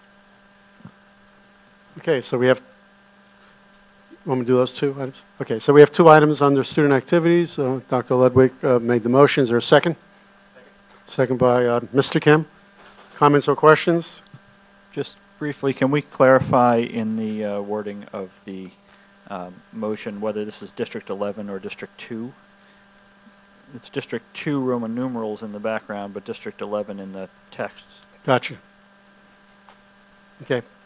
We'll clarify that and make that change. Is it? I see the concern. Okay. Seeing nothing else, all those in favor of the 2 student activities, please say aye. Aye. Anyone opposed? Okay, moving on to conferences. The second motion is recommending approve the conferences on, there's a second portion of attachments and exhibits packet, and it is the first 2 pages of that. There are a number of conferences now. This is a time of year when there are a fair number of conferences. Everything, I won't read them all, but it looks like there are a lot of things that are valuable professional learning for teachers in a number of areas, and I recommend we approve this. Okay, is there a second? Second. Mr. Sirota, second that. Okay, comments or questions on the conference list? Unlike previous few months, it is a long list. How about, Ms. Morrison, can you make some comments about the science, why there's so many? I can. The National Science Teacher Association is having their regional meeting in Philadelphia this year. We're very excited to be able to send a number of science teachers that we ordinarily couldn't send because we would have to pay for lodging and for travel. And to give you just a little bit of a taste of what they'll be experiencing, the conference is organized around 3 strands. The first strand is revolutionizing engineering for the future. The second strand is integrating literacy strategies to revolutionize pre-K science instruction. And thirdly, technology, teaching revolutionary science in the digital age. We have representatives from our elementary schools, particularly teachers who have been developing our new kindergarten through 5th grade science curriculum. We have representatives from the middle school and the high school, and I would say that it is a rare occasion that science teachers have this kind of opportunity. So we really are very excited and grateful that we can send them. Okay, any other questions? The 14988, Mr. Sigafus, I'm assuming that that is now our new, we increased the substitute rate this year to 110, then there's additional fees that go to STS, and so 1 day substitute costs us $149.88. Yes, that is correct. Yep. Okay, so we'll see that figure often. Okay, we have, Dr. Wheeler, do you have anything you want to talk about the trip to China? Thank you for reminding me of that. I will have the good fortune next month to participate in a delegation of local superintendents to China, a trip sponsored by the Hanban, the Chinese education agency.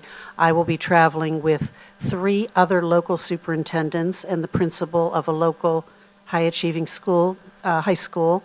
Our purpose is to determine if there's an opportunity for a collaborative relationship in increasing our offerings of Chinese language instruction. And for the board's information, because we had sent a delegation last year, I am paying out of pocket for this, so I will personally be bearing all of the costs for this trip. But I think the opportunity to expand our collaboration with neighboring districts really mandates that we move forward with this. Thank you for reminding me. okay. Okay, any other comments? We didn't vote yet, right? Thank you. Okay, all those in favor of approving the conference list for October, please say aye. Aye. Anyone opposed?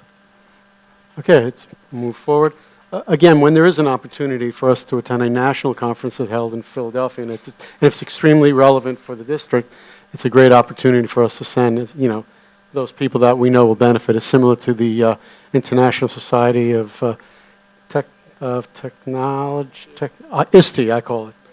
That was held in Philadelphia, Technology Education. So when that is in Philadelphia, we should definitely take advantage of that. Can't imagine what the cost would be if we sent everybody to Sweden. That's acceptable. No. No. No. No. Okay, moving on to technology section of the Education Committee report. Mr. Sirota. No motions tonight, and I'd like to acknowledge, though, that with our new committee structure and such, and we should acknowledge that technology is now integrated into the way we do things. It's not a standalone thing, and so we'll be hearing technology recommendations or motions when they come up as part of the education process, or possibly as part of facilities or finance, depending on what it is. Mr. V, very briefly, today's professional development, would you care to comment a little bit about that in terms of technology, what was done today? Final Site is down across the world right now. Right. If you can't get into our website, right, yeah. it's not only so us. I want to say I'll have pictures up on the website, but Wissahickon, that's the first place I go and I look at Wiss is down too. Okay. Right, so it's all of us. It's all of us. I'll put up some photos. I'll send them to Miss Evans. She can put them up on the website tomorrow. And the pictures just say 1,000 words. Gotcha. So we had 9 peer-led sessions today that repeated. So faculty could choose from a menu of offerings, and that menu was put together by faculty requests. So we asked, what do you want to be trained on? What do you want to learn about? It was very differentiated. Faculty could go to a level where they felt comfortable and challenged. And it was fantastic. Just the buzz in the hall, and it was much less about how do I do this with a tool, but more about, wow, I could use this as a formative assessment, ungraded, and immediately give feedback to kids, inform myself as well. And then I could use it again as a summative, that there was this flexibility. I could use that in social studies as well as I could use that in science. And so it's this kind of conversation among faculty reflecting on practice, being excited, giving each other ideas and feedback. It's us leveraging our greatest asset, which is our faculty. And we did not have consultants come in to lead these classes. We had our own technology leaders in the district. That is That's the beautiful the greatest asset. Right. So they are leading districts to use. Yeah, Yep. we build that expertise in house. Yep. Okay, thank you. Moving on to student services, Mr. Kim. Sure. There is one recommendation to authorize student educational services placements and agreements. There are 5 different components of it. I'll just summarize briefly that it's all coming from the 2015-2016 General Fund. One is for an authorization in Kaleidoscope for speech and language services not to exceed $12,500. Another is to authorize tuition and educational expenses for the villa not to exceed $46,000. One is to authorize payment for tuition and educational expenses for a placement to a secondary special education student in the amount of $25,389. The fourth one is authorized payment not to exceed $43,000 to the BCIU for a special education student to attend the Decisions program. And lastly, is authorized payment not to exceed $5,850 to the Monco for a special education student to attend the Gateway to College program. Okay, a motion is made by Mr. Kim, seconded by, Second. okay, by Dr. Ludwig. Any comments or questions on these 5 items? I just Okay. wanted to indicate, just want to indicate Okay. on 16-18 that the $43,000 that is paid by the district will be reimbursed to the district by the parents. So that's a cost neutral one on 16-18. Okay, 16-18. I see, Ms. Clegg, that the villa is referenced in 1616. Those are 2 students from the villa who are attending Wordsworth Academy, and the Mhm. tuition for Wordsworth Academy is $46,000 annually. So for each student, it would cost that much. What would happen if the villa is no longer with us in February or January, February? That tuition would be less because they're not going to charge us for the entire year. Okay, and we still don't have an answer, We do not. and we're in October. Okay, sounds good. Any comments or questions on these 5 items? We had a first and we have a second. All those in favor, please say aye. Aye. Anyone opposed? Okay, moving on to facilities. Mr. Shimeleski. Okay, thank you. There are 3 motions before us this evening. The first is it's recommended that the list of excess, obsolete, and non-repairable equipment be approved for disposal. The second item, it's recommended that the board approve a contract with Faulkner Fleet Group to purchase a 2016 GMC Sierra crew cab truck in the amount of $31,026.96, and that's CoStar's pricing. And this replaces a vehicle that is barely passed inspection, is in poor condition. This item is a bond fund of 2012 item. And then the third item, it's recommended the board approve a contract with Mid-Atlantic Municipal LLC, Lancaster Truck Bodies, to purchase a Western snowplow in the amount of $6,850. Also is a CoStar's pricing item. That's needed to put on the new truck, and that's also a bond fund of 2012 item. I move approval on these 3 items. Okay, is there a second? Second by Ms. Rothman. I hope you're not predicting anything with this new snowplow. I don't predict that. Let's hope we don't have to use it at all. We'll keep it in the box. There are others predicting that for me. Okay, yes, I heard. Okay, any comments or questions on the 3 items in facilities tonight?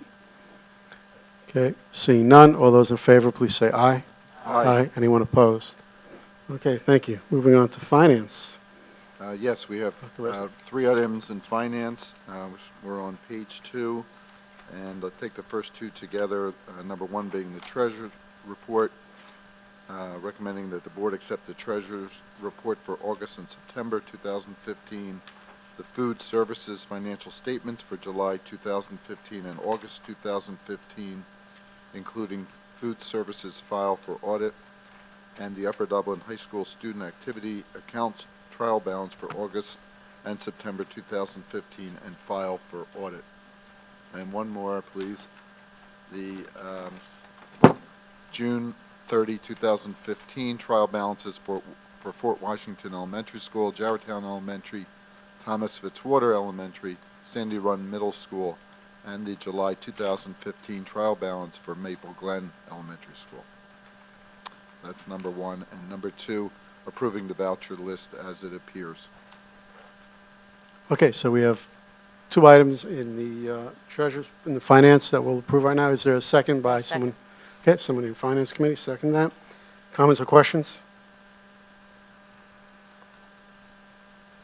Okay, seeing none, all those in favor, please say aye. Aye. Anyone opposed? Okay, item number 3. Number 3, following up on our presentation tonight, authorizing the district's financing team to proceed with refunding of the district's general obligation bonds, Series A of 2008.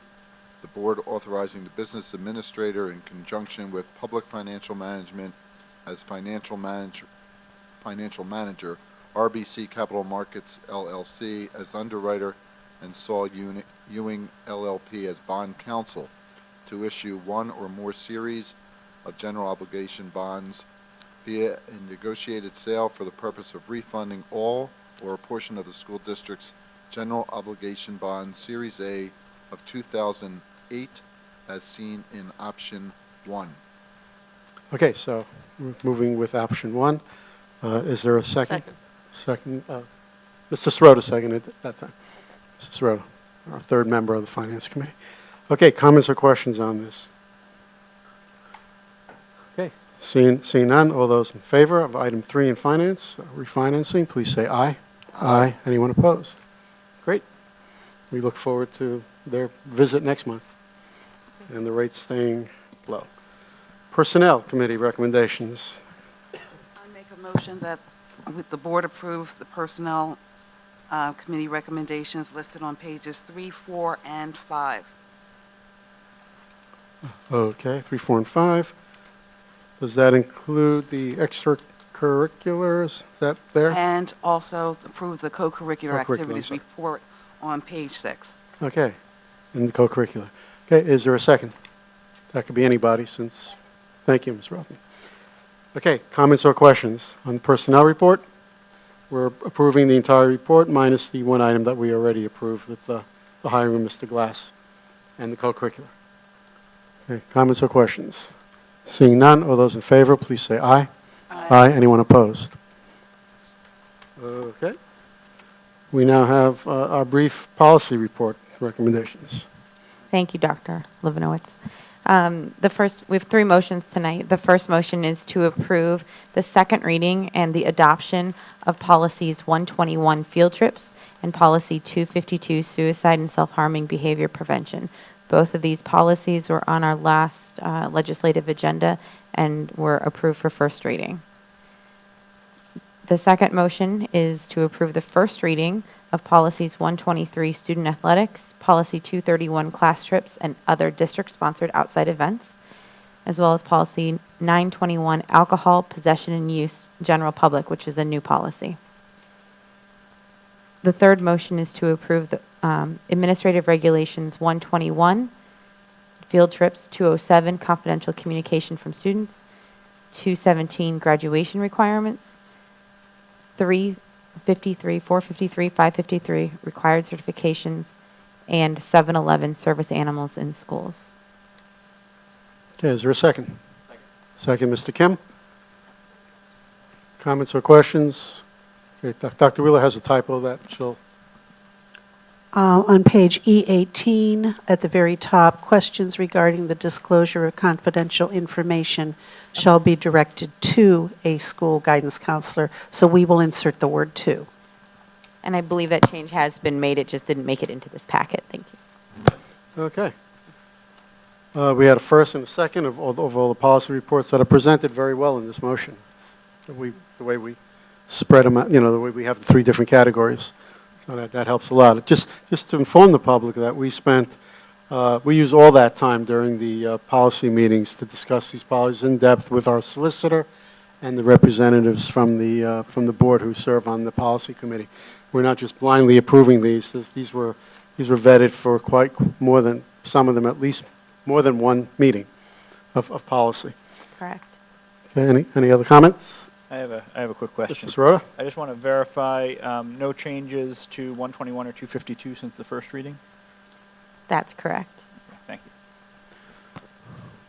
I just have a request. The version that we saw online did not have the changes that are marked in this version, and it was hard to read them. I mean, I just request that when we put them on the Google site that we share, that they include the crossouts and the markups so that we can review them before we get to the meeting. Okay. We'll work on that. Thank you. We did. We did. Okay. We did vote on that. Did we vote? No. I don't think I don't we think had we a voted. first and Okay. second. Okay. All the policies, three sections. All those in favor, please say aye. Aye. Anyone opposed? Yeah. When in doubt, ask. Okay. Moving on to other business. Dr. Ludwig, you have a motion? Yes.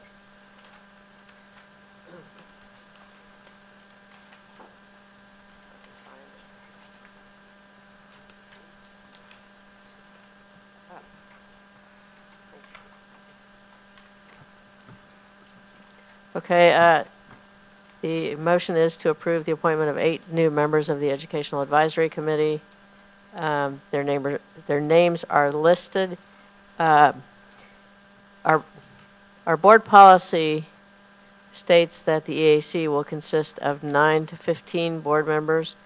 With these new 8 members, the membership will go to 17, but there was considerable interest this year, and since there are periodic resignations during the year as people get busy and find they can't put the time in the EAC or move or whatever, I think it makes sense to approve all 8 of these new members, which puts us a little bit over our policy, but not a lot over.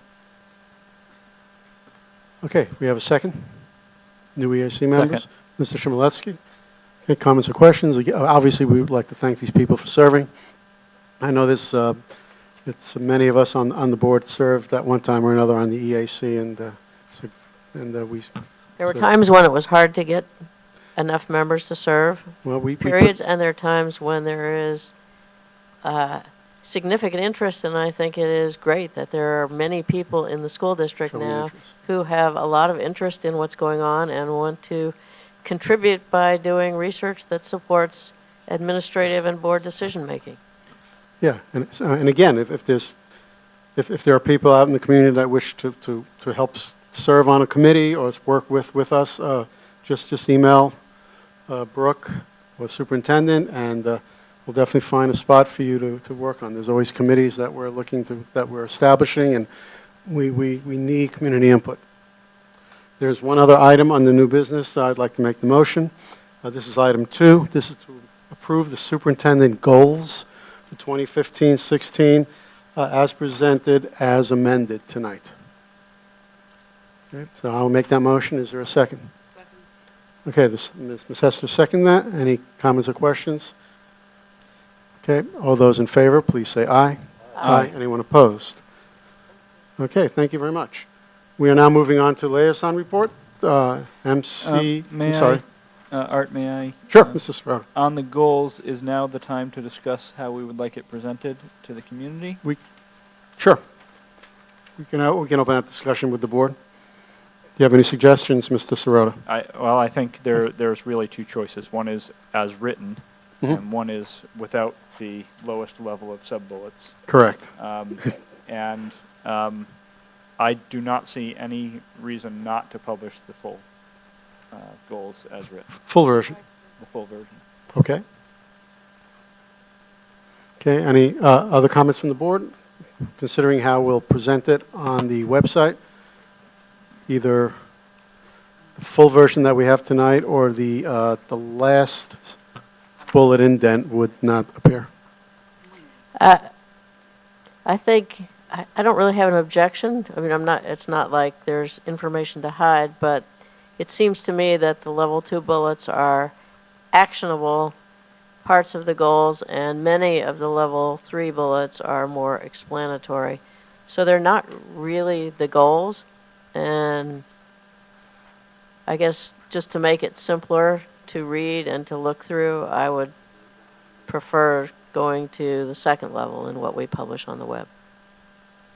And Dr. Ludwig, as you pointed out earlier, there are some of those level 3 bullets that do seem actionable. For example, under Excellence and Equity for All, one of the level 3 bullets is conduct a review of the district gifted education program.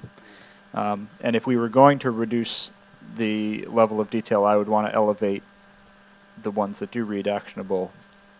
I agree with that, and that was one in particular that I thought we should elevate if that's the way we publish. Okay, other feedback from the board?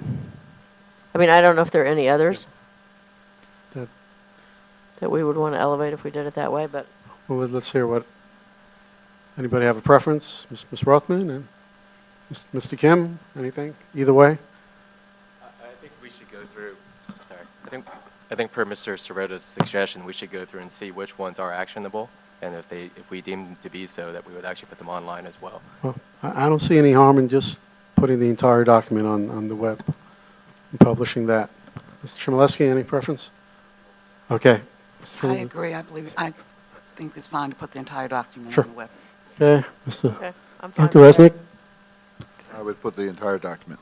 Okay, Mr. Sirota? Whole thing. Okay, and Ms. Good? No. She's not here. I'm fine with that. Okay, so we will post the entire document on our website once our site is back up. It's not us. It's everybody who uses Final Site. Okay, moving on. Thank you for bringing that up, Mr. Sirota. Appreciate that. Moving on to the liaisons committee meetings. Mr. Chmielewski, MCIU. Okay, the Montgomery County Intermediate Unit Board met on September the 30th. At the meeting, we approved a resolution authorizing issuance of a revenue anticipation note in a principal amount of $10 million. And the purpose of that is to continue to fund our programs at the IU in the face of no budget from the state. Unlike here, where the vast percentage of our operations are funded locally, at the IU, it's all money that basically comes through the federal government or the state, and so it's an issue when we don't have a budget. So we passed that resolution. That should take us to probably the end of the year, and we'll see what happens from there. Also at the meeting, it was announced that the IU is partnering with Temple University. It's anticipated that the MCIU facility at 2 West Lafayette Street in Norristown will serve as a satellite campus for evening programs in educational leadership beginning in January of 2016. So that was good news, and we're seeing lots of new uses for our IU spaces in that new building. So we're very happy with the building and its utility for us. Our next meeting will be October the 28th. Okay, thank you. Just a general reminder that we held our administrative council retreat this summer at the IU building, and it was a wonderful venue. Legislative Committee, Ms. Hester. I was unable to attend the meeting in September. However, the information is basically the same. We're basically at an impasse in Harrisburg. I will be attending the meeting next Wednesday, October 21st, at the MCIU. Yep, and let me just add to that a few of us will be at the leadership conference in the next few days. There are numerous workshops, some are updates on legislation, and there'll be good discussion, I think, also on SPP. I think there's a session on SPP. And also so I think the buzz will be about the lack of a state budget. I think it's day 103 without a state budget. Okay, Eastern Center for Arts and Technology. We were going to have Katya, who is one of our students, visit us tonight. We were going to recognize her as the September Student of the Month at Eastern. Unfortunately, or fortunately for her, she was offered a job, part-time position, and tonight was the training for it. So she was unable to be here tonight. So Katya will be here next month. But the other good news is I've explained before, the Student of the Month is a really significant honor. One student receives this acknowledgement each month. 10 students get it out of 500 students. Month of October, we have another student that will get this award. So Nicole Pete, I believe is her last name. She will be here hopefully next month. So we will have the honor of meeting 2 Student of the Months representing the School District of Upper Dublin at Eastern. So good things. We're sending more students, and the whole thing is to send the right students for the right programs at Eastern. I think we're doing a good job this year with that. Our next meeting will be October 21st. Moving on to the Educational Advisory Committee, Dr. Ludwig. The EAC met on October 7th. There's a lot of activity going on, trying to finish 2 reports from last year. One is almost completed and it'll be distributed or approved probably in November and come to the board after that. And that one's on diversity and how we should, what we should do within the district to address diversity. I know there's various other things going on in the district, but this was an EAC report. It'll be interesting to read. The other one that is in process and almost complete is about alternative revenue sources, and we're hoping to hear about that in November. I may have reported this before, but I'll report it again because just so people know what the 4 topics are for this year. One of them is opportunities for enrichment, and that should dovetail nicely with the gifted review that Dr. Wheeler is conducting. Another one is identifying career paths. The third one is working with the guidance department here to do a high school guidance survey. And the fourth one is one that follows nicely from our Chromebook initiative, which is using ebooks. So pluses and minuses of having electronic textbooks. So the next meeting is November 4th, and that concludes my report. Thank you. PTO, PTA, PTO, or community organizations. Mr. Sirota, Mr. Kemp. I can report that the Dr. Wheeler arranged a meeting, the first of 3 this year, between the administration, 2 of us, and the leadership of all of the PTAs and PTOs. Very successful. Topics covered included insurance, the alcohol policy, volunteers, technology, the calendar, class size, clubs. It was wide-ranging topics. I thought it was a very successful meeting, very useful to hear their input. And some of their input has led directly to action by us, including the alcohol policy, for example. So I think I'm thrilled that this is happening and look forward to the next one. I would just add that we're trying to attempt to do this more often and to get updates. And one of the great outworkings of the event in terms of collaboration was the event coming up on October 22nd from 5 to 8 when the administrative office is going to keep extended hours for volunteers to get their clearances done. And that was one of the concerns that the PTOs presented at that meeting as well. Okay. Mr. Chmielewski, Township? No report. Okay, Upper Dublin Education Foundation. Ms. Good is not here tonight, but let me just briefly summarize some of the work that the foundation. We had our first meeting, reviewed the budget. I believe the foundation is talking again with Mr. V in terms of how the foundation can work with the district in the area of technology. And would like to announce that the annual appeal for the Education Foundation will be going out around mid-November. Please check your mailboxes, and we appreciate if you contribute to the Education Foundation. End of the year donations are greatly appreciated. Next item is the solicitor's report. Mr. Roos. Nothing to report other than that I'll be attending the school law workshop in Hershey on Wednesday and hopefully bring back information for the board.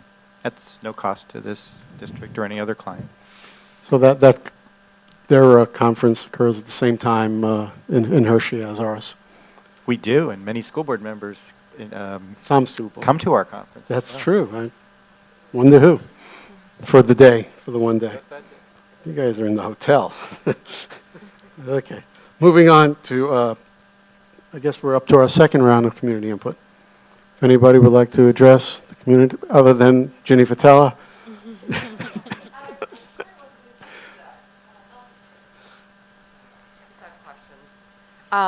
The villa, I was just curious if that $46,000 for those 2 students at Wordsworth was part of that reimbursement that we potentially get from Philadelphia. Also, this science conference. That's so wonderful. And I noticed one school doesn't have a science rep going to this wonderful conference, and that's Fort Washington. And as always, an advocate for my elementary school. I'm wondering, do we not have a science person to go? And if not, can we find one?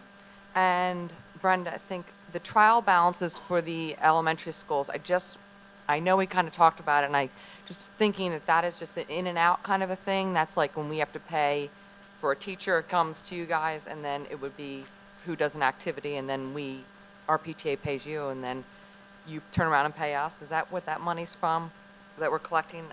I'm not sure. Okay. And I noticed that Jarretttown has $1,000 some activity that we don't have an equal opportunity there, and I'm wondering how we can get $1,000. They've got show chorus, and I'm wondering how, I'm not sure I understand the steps of us getting $1,000 approval for some activity we want at Fort Washington or some other school that's not there, but Jarretttown seems to have gotten on there. And the activities, I'm just wondering if this lovely Excel spreadsheet could ever have some totals in it. Because one thing, I sit here on my calculator and I add up the totals, and then I divide by the students, because then I'm curious about per high school, per student, how many dollars are being spent on activities, and if that could kind of be spread out a little bit more into some of the other schools and not just the high school.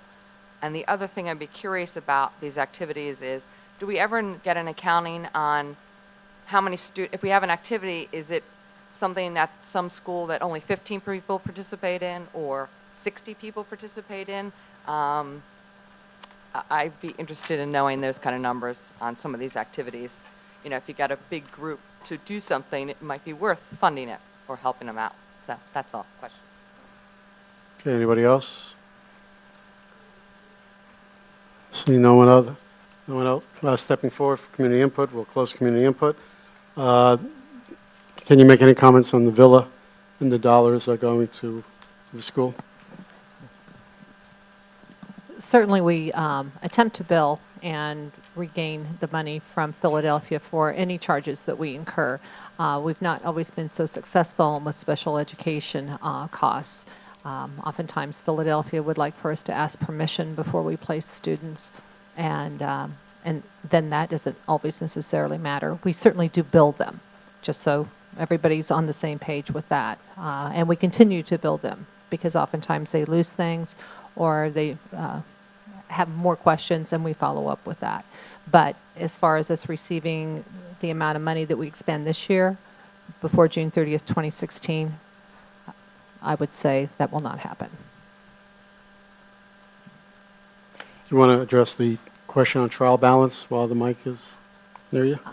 I didn't necessarily follow you on everything, but just let me tell you, because these are new accounts, in order to, I don't want to say avoid, but not have a lot of parental money for field trips and those type of things come and flow through district office, we established last year, and with the basis and approval of the auditors, student activity accounts at each of the buildings. We also separated the high school and middle school student activities the previous year, again, at the advice of the auditors. And most of the money that you see coming in and being deposited are related to field trips and other activities.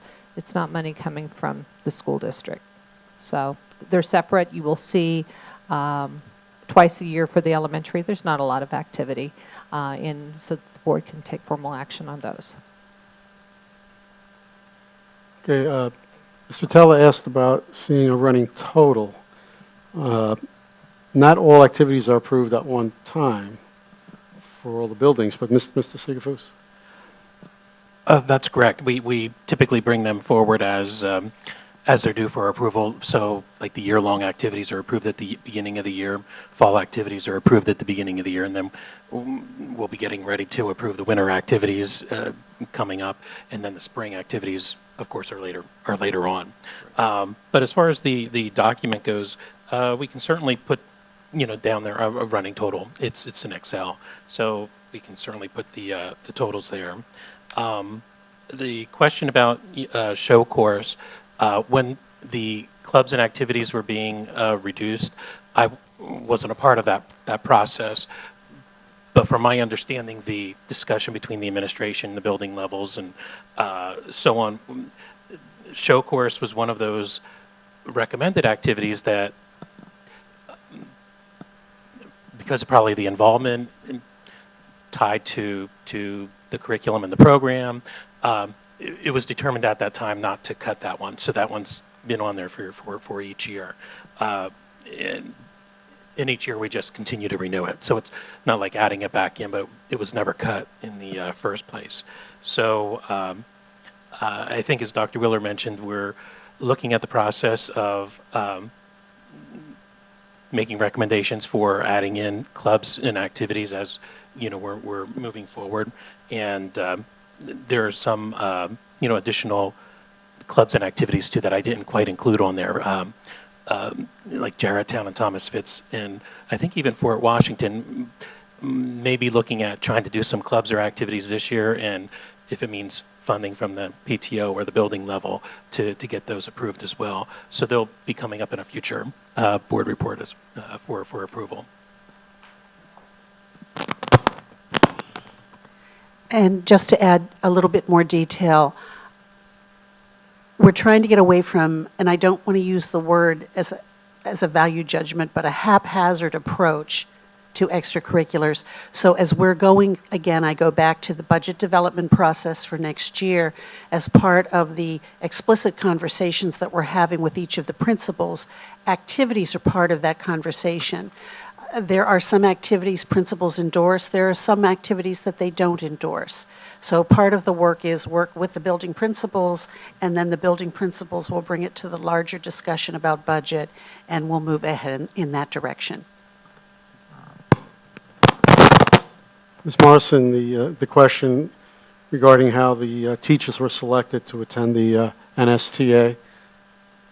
I believe we encourage teachers to go as they're available, and the teachers that are on the report are the ones who are available to attend.